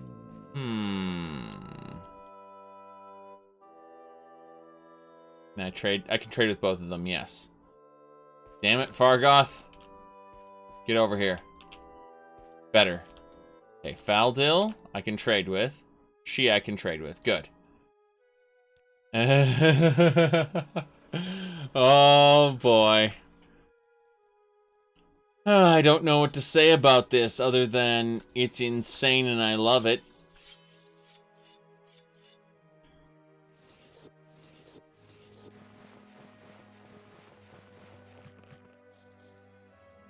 I wonder if I can wear the Imperial Silver and conduct business with the Imperial Legion. Now I'm curious. Now I'm legitimately curious if I can do that. I'm over encumbered, yes. But the real question is, step 1. We are going to re-equip our arena battle item. You're out of uniform. Talk to me when you're serious. In other words, yeah, Imperial Legion people no longer talk to me if I'm quote-unquote out of uniform. What if I wear Imperial Silver? Yes! Yeah, let me go through your wires. So Imperial Silver counts. This is good. This is good. So Imperial Silver will be my new uniform, not Imperial Chain. That's good to know. Good to know. It just works, by the way.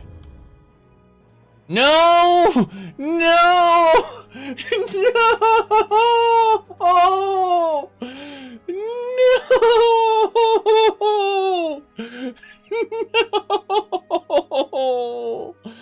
How did this happen? How did this happen? I thought it was going to work perfectly. I thought it was just gonna work. And it didn't work at all.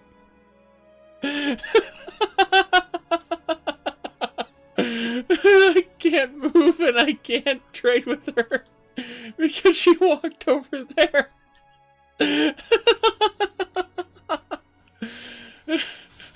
Sometimes it doesn't just work exactly. Oh boy. Okay. I see what I have to do. I have to create a totem of gear. Yes. This is how things work now. This is how things work. I kind of appreciate how future games let you walk if you're over encumbered. It just lets you walk really slowly, and then, of course, by Skyrim, it barely matters if you're over encumbered. Fallout 4, it just drains AP, which is terrible, by the way. And Fallout 76 carries over that proud Fallout 4 tradition. Alright, let's see here. Whoops. Did not mean to do that. We're almost at... Can I cast Feather? Just let me cast Feather.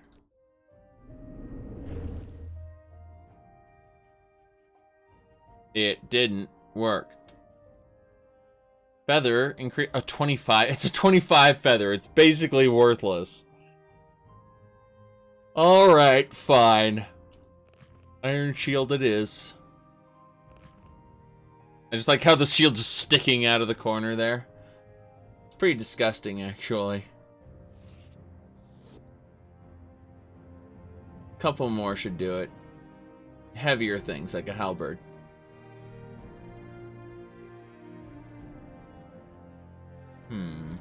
There we go. And steel mace.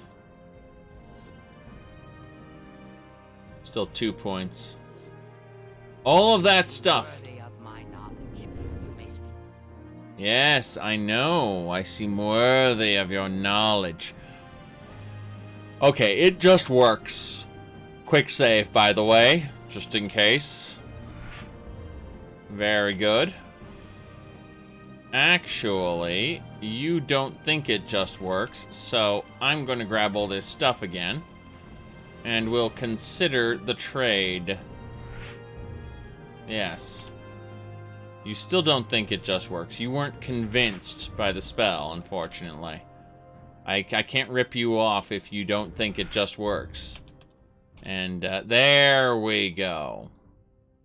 Yeah, I just want to trade, okay? Repair everything. Then, trade. She only has 68 gold. I'm already a failure. I didn't actually look in her inventory to realize that, so we're already failures at life. Let's go ahead and sell her the lowest quality crap I have, and then regret all our future decisions. Because we spent 5 minutes trying to get her to trade with us when she barely has the money to do it. Yeah. Yeah, that was a huge, huge waste of time. I love it. You're wondering about D&D rule set for Morrowind? Here, hold on. Wait. You're talking about porting a D&D rule set to Morrowind. Good luck. I mean, you might be able to do it. The problem is D&D really is even more min-maxy than the Elder Scrolls is. I was gonna say that we get a lot of like there's UES RPG, which is the reverse. D&D's simulating turns with real-time combat is not difficult. Games have been doing it for ages. It's a real shame that Divinity: The Original Sin 3 isn't going to be doing that. For those who don't know, Divinity: The Original Sin 3 is known as Baldur's Gate 3, but it's really Divinity: The Original Sin 3. Forgotten Realms Adventures. Yes. They really have no interest in properly porting Baldur's Gate. They just want to make Divinity: The Original Sin again. And that's fine. It's not a bad game. It's just, it makes me scratch my head and go, okay, well, you could have just made Divinity: The Original Sin 3. Which I would have played, by the way. I really would have. So.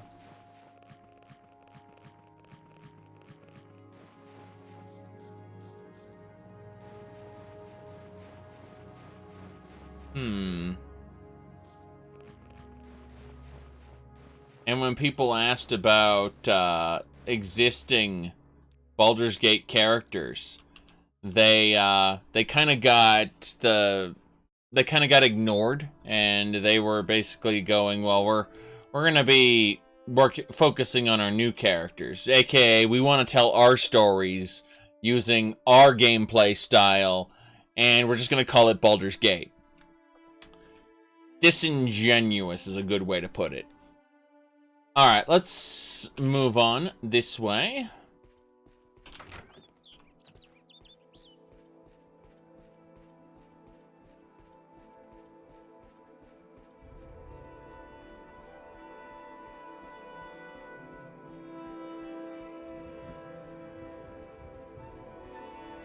So, let's see.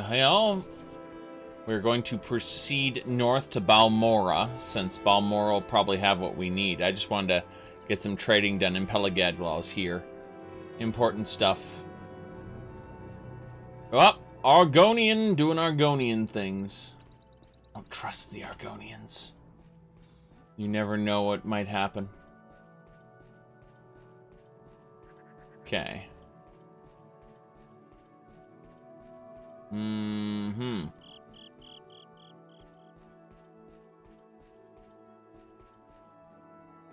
Continuing.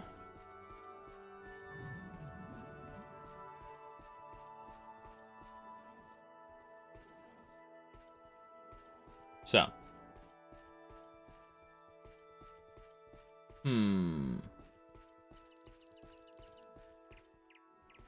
Said, yeah, people are talking about, World of Warcraft Shadowlands, and I'm like, my reaction to World of Warcraft Shadowlands was, oh boy, they're bringing back all the old characters because they have no ideas of their own, so, we need those iconic, World of Warcraft, characters back, and, so we're gonna go to the afterlife, which is a terrible idea, by the way, because if you show the afterlife, then there are no stakes anymore. Now it's just like, oh, he's gonna go to the afterlife. Don't worry about it.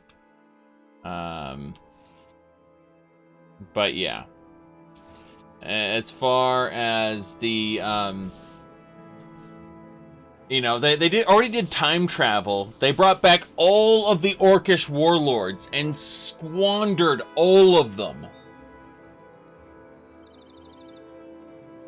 Remember when Grommash Hellscream was responsible for genocide, and they were like, haha, he's our friend now.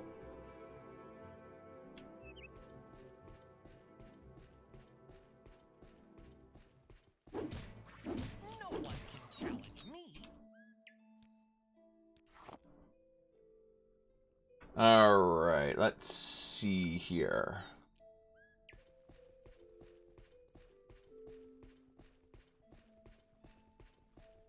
Yeah, they explained that they were planning on doing an extra 2 patches in the middle, which would have explained Grommash's, you know, turn. And I still don't think anything makes Grommash redeemable after what he started. But regardless, yeah, it's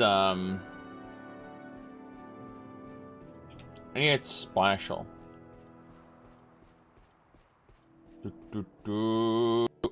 Well, okay, so Garrosh's Trial was a terrible book. A terrible, terrible novel. And I read it. I don't know why I read it in hindsight, considering the only cool thing about it was Kairaz Dormu and they killed him. Like, oh boy, let's take the one interesting thing and kill him. That's fine. To mess with. Fight, coward! No, this is too easy. Run while you can. Run. No one can challenge me. You don't. Kairaz Dormu was supposed to, like, the Bronze Dragons, they meddle with time. That's their whole thing, right? The idea behind the Bronze Dragon flight was, before World of Warcraft fucked itself and totally forgot about this plot point, was if you change time, the world comes undone and it's the apocalypse. Okay, that was the original plot point behind the behind time travel. It was, you do it to prevent changes, not cause them. If certain key events do not happen, the world will just unravel into a sea of untime where everything, where the apocalypse happens, basically.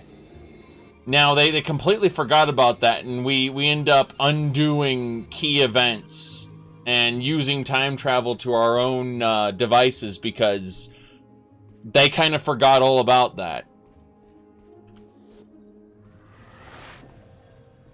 Said they were backed into time travel because they squandered all of their new and classic characters. Well, yes.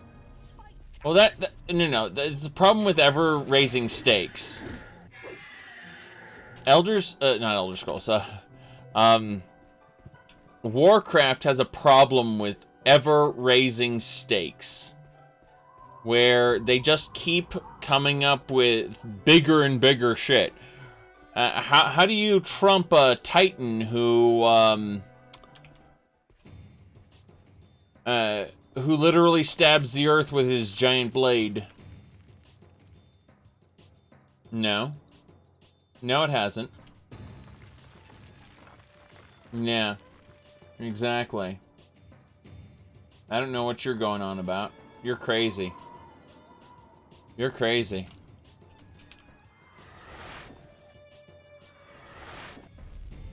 You should run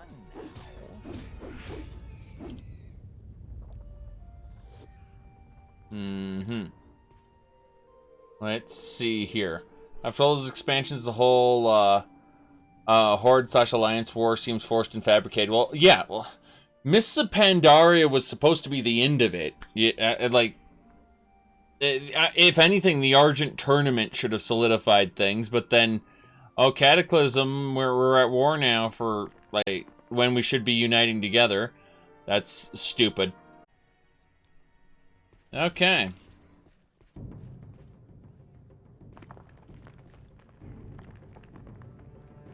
Oh, this is new. We chose the wrong Bosmer to mess with. Plagued. Blighted Elite. It's got the plague in it. Unfortunately,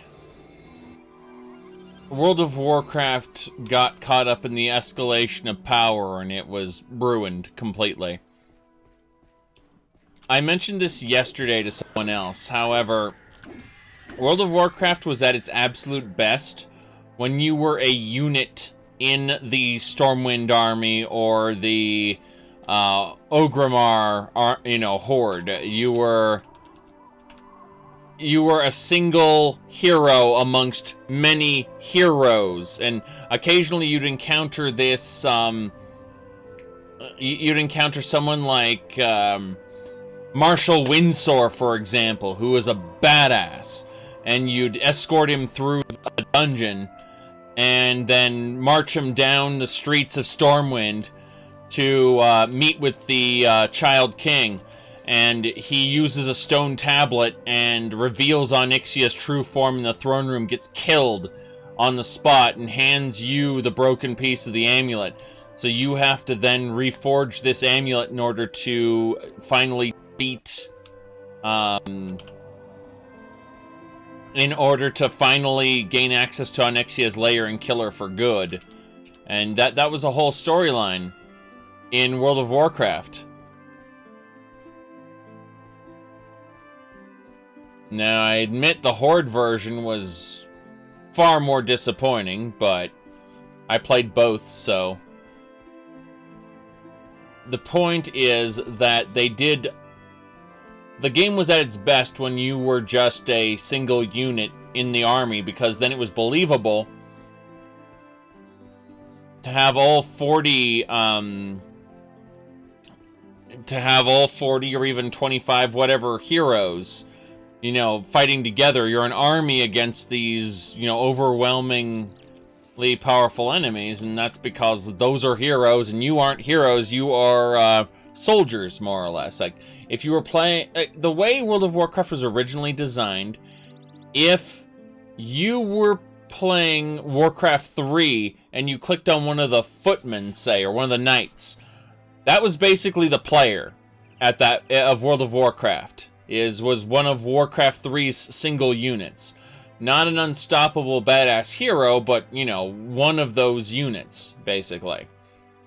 You were in World of Warcraft, you were kind of just like a normal mob, but then you had some extra tricks on top of that. Now, yeah, is it orders? Right. Exactly. On my way. Well, that's just it, though. Think about it. How do you get quests, right? You go up, you talk to the NPC, and you're given a quest, right? Orders, on my way. That's about right. That's the questing experience right there.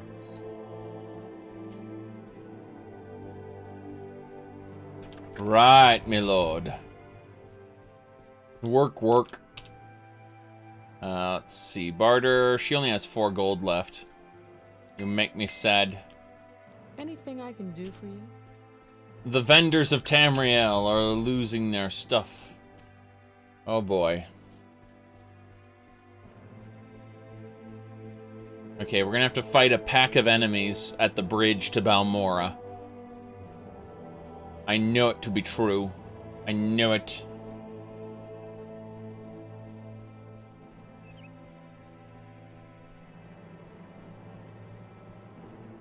Yes.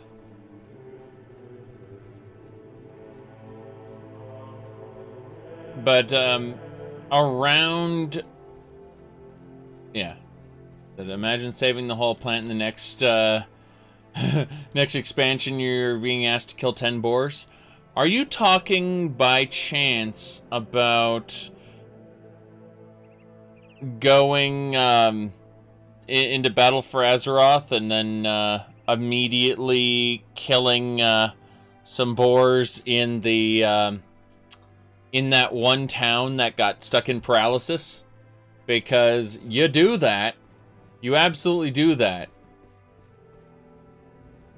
You are 150% going back from, you know, you're in space fighting, fighting Sargeras' minions, and then the Titans, they rip Sargeras away from Azeroth, and as Sargeras kind of stabs his sword into the planet, you have to give up your artifact's power in order to stop Sargeras' sword from poisoning the world, blah, blah, blah. I don't care. It's fucking dumb. It's a terrible plot device in order to basically ruin the best artifacts in the game. But yeah, they basically get rid of all of those abilities. Sorry, I'm blanking on this. Okay, so after all of that, after you save the world, then you immediately go to this Duskvar or whatever it was, this place, and you immediately see this village where everyone's paralyzed. And so you go and you kill 10 boars. Oh boy. That's it's definitely, like, the escalation shouldn't have been there to begin with. You shouldn't have been the big celestial hero. Oh, this is too easy. Well, You chose the wrong Bosmer to mess with. No one can challenge me. I see you dead. willpower. Too easy. This is going to be fun. My undead army. Kill. Now you're going to get it. Bosmer to mess with. We got one more enemy on the way. I don't know who buys fishing poles, but I've got too many of them.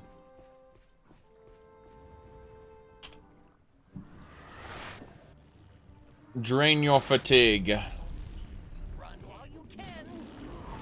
Whoops. Gotcha. There we go. You should run.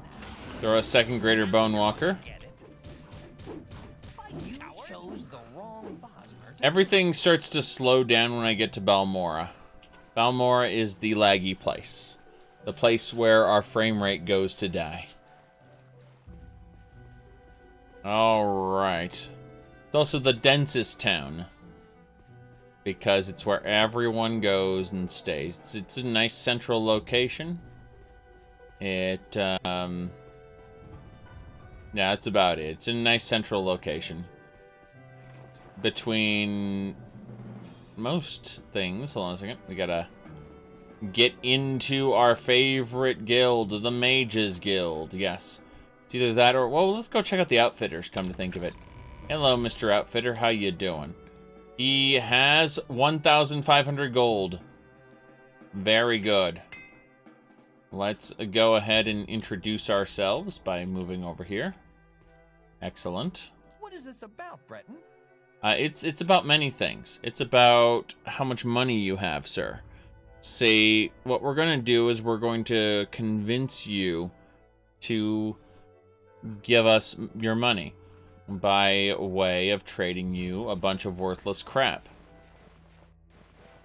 Maybe it's not worthless, but it's definitely crap. So, take the heaviest of it, and we'll get it traded out. Very good. That should just about do it.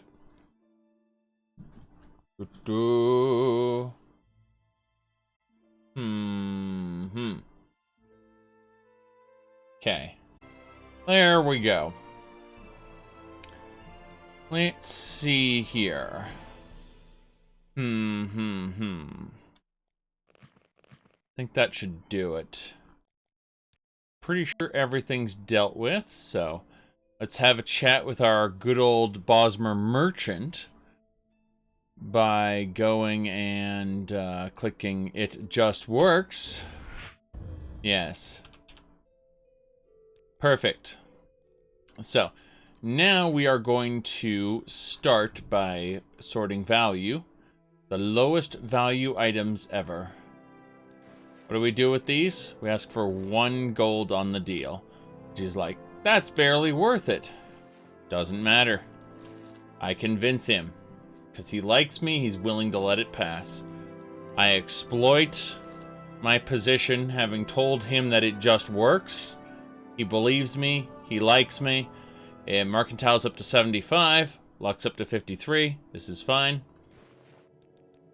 But in exploiting the position, we are able to get mercantile skill ups. And that's what we're doing mostly. Is we are working to raise our mercantile there. No, this is not a Todd Howard playthrough. We just use the It Just Works spell as a novelty. As a callback, as it were. To remind everyone that we can convince people to buy into the hype. And then we can rip them off. That's how this works. How it just works, you see. Yes, we're not playing a Todd Howard character, per se. Let's ask for 220. Mercantile skill up 26. Intelligence went up. Yes. Oh boy. There we go. Get rid of most of these items. Okay. Can make jokes about it not always working. Oh boy. Yeah, I mean, sometimes it doesn't just work, but hey, that's a truth of life. A truth of life. So, in the meantime, we just keep trying to barter these prices up a bit. Pretty good, all things considered. He's refusing some of our offers, or trying to anyway, but not being very successful at bartering. Like, the barter skill of the person I'm talking to actually counts. So someone who's extremely skilled at bartering probably won't be able to, I probably won't be able to get the same deals I get all the time. This guy cannot afford this transaction. We'll just ask for 73 then. I don't care. We're just getting rid of it. Most of our carry weight situation is coming from the fact that we have all these valuable items that we want to sell, and just not enough merchants in the land. So what we do is we travel around. We figure out exactly how to make this work. Mages Guild here. Fighters Guild here. Okay. Let's go get the last of our clothing sold, assuming the clothing lady still has any money left. We may have to go on a vacation for a month to Solstheim or something and come back when they have money. Oh, boy. This is the fine clother. Hello, miss. Oh, she has 600. This is good. This is very, very good. So, We're gonna go over here. We're gonna grab all of the clothing items, and we're gonna sell them to this fine lady here. Yes. Clothing, specifically. Low quality clothing to the clothing lady. I think Faldil might have some too. Maybe he doesn't. No, Faldil doesn't have any clothes left, so that's fine. Trade with her. Nope, not done yet. Trade with her. All the sniffing. Don't trust sniffing lady. Can you imagine trying to play an unarmored class in this game and then not picking up the quest all those armors? You can. You absolutely can. The game lets you play an unarmored character, and there are all kinds of clothing items for you. But you pass up a lot for that. Mercantile skill 77. 77. Getting better.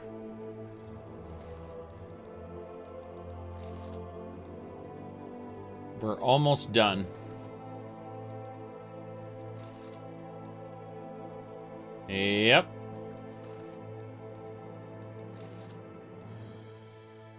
This is where all the gold you get from selling the armors. Oh boy. You say gold is a better protection than any armor? Well, it depends. You can use it to hire mercenaries, I suppose. Hire just a horde of mercenaries. That might work. Okay. So what I'm going to do is I'm going to be done with you. She tried to tell me a little secret, but I was already done. Tell that to Smog. Smog doesn't wear gold as armor, unfortunately. Though he sleeps in gold.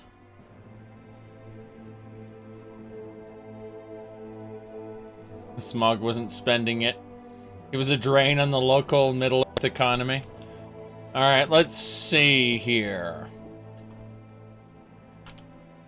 I'm pretty sure you will buy things. Hello. I don't know if I can help you, but I'll try. You'll try. Will you buy, by chance, any armors? You do not buy armors. You only buy weapons. Pretty sure we don't have any more weapons to trade, but we'll double check. There's no reason not to just go over here and... Okay, we have a steel claymore, a spider blade, viper mace, deep biting, steel crossbow. That can be traded, yes. Anything else? Oh yes, iron. Keep the silver sword, that is. But, yeah, it looks like we can wipe out his gold, for sure. We're probably going to be... Yeah, we're massively over-encumbered right now, and I don't know if he has enough money to actually be able to deal with this. Good, good. Yes, because the dragons in Skyrim eat the money. Whatever the dragons have, they've eaten. So, you know, with the Whiterun Guard armor set that you get off the first one, it's because the dragon went and killed a Whiterun Guard. And ate him. You're basically cutting open the dragon's belly and retrieving the loot from inside.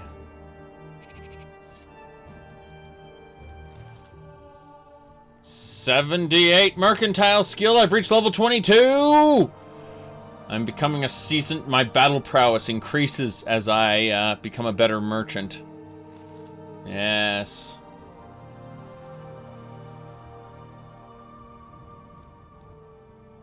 That's how it works. That's how it just works. Ooh, steel club there. Yeah. Oh, one of my offers was refused. Didn't think that could happen. Oh, well.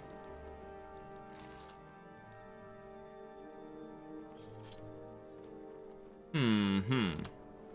123, yes.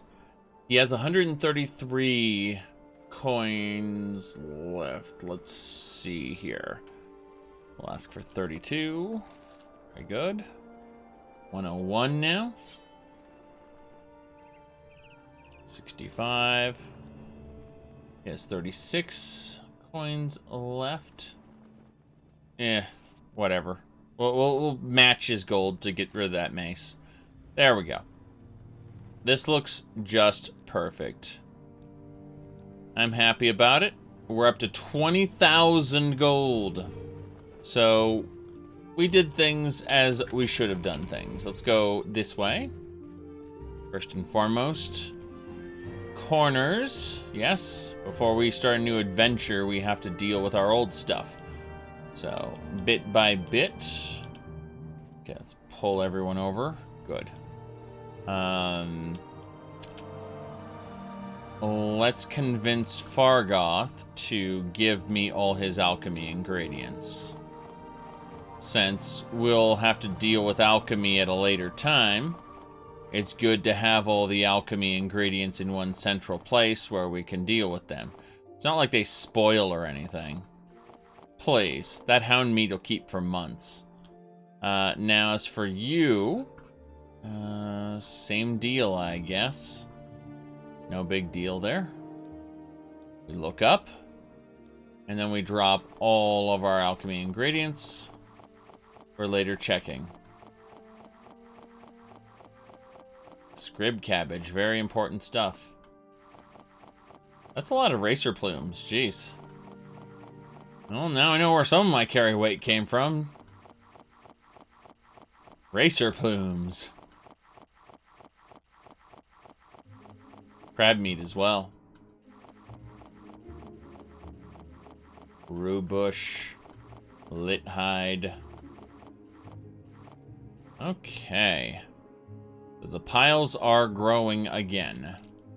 Let's go over here. See if we can talk to Faldil at the same time we can stand on these potion bottles. And now, we're going to drop these fortify things because they really aren't very good. So yeah, just don't worry about it. So much alchemy.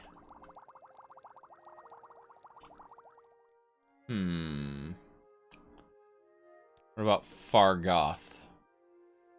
Don't think so, but double check anyway. I don't think so. No, we're good.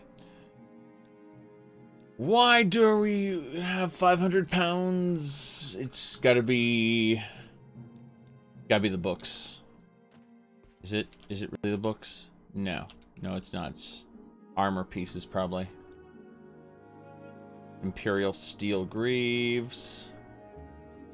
God, Imperial silver. Something we have to deal with. Okay, there's the book pile. Look up. And yeah, so Chance's Folly, Brief History of the Empire, Dance and Fire.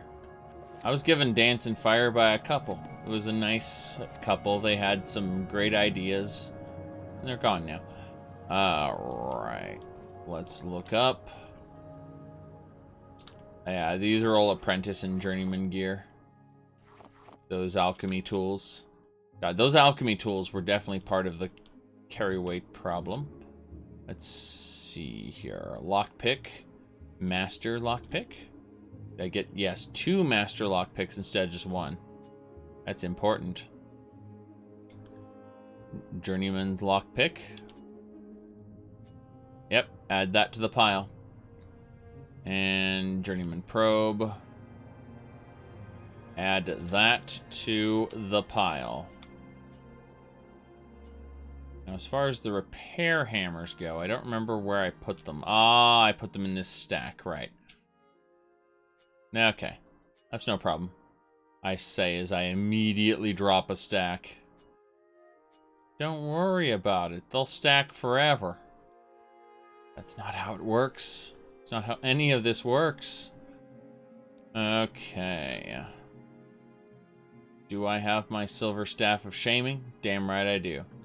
Do I still have the special clothing? The belts? Yes. Yes, I do. Alright, we did it. We've pretty much cleansed our characters of the gigantic amount of carry weight they've been dealing with. Suppose the Willow Anther is something that's going to have to... Yeah, I'm going to have to go down to Vivek and turn... Or Ebonheart and turn those in. But let's have a look at Fargoth now. At the... yes. The Fiend Battle Axe. Yeah. That's where things kind of go off the rails here. I see.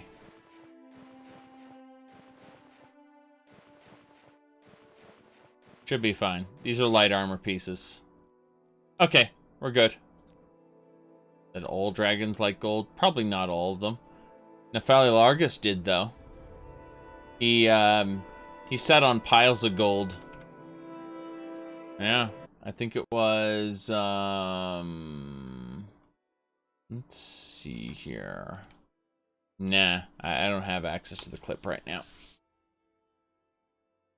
Oof, but yeah, it's basically, Tiber Septim's dragon was talking about how his imperial loyalty is indeed well paid for. That was his shtick, is, what could you possibly give me of equal value to the prince's soul to have me consider that? Yes.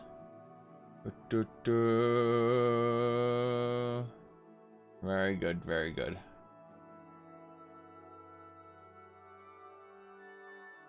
Nepheli Largus, yeah, is an interesting dragon. And you should hear people go, Nepheli Largus, it doesn't actually conform to the standards of dragon names in Skyrim.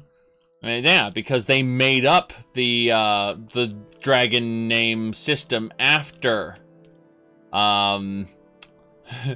after they had already introduced several dragons to the Elder Scrolls. Alright, let's see here. I don't respect Skyrim's dragon language, by the way, if it isn't already evident. Okay, let's go ahead and head on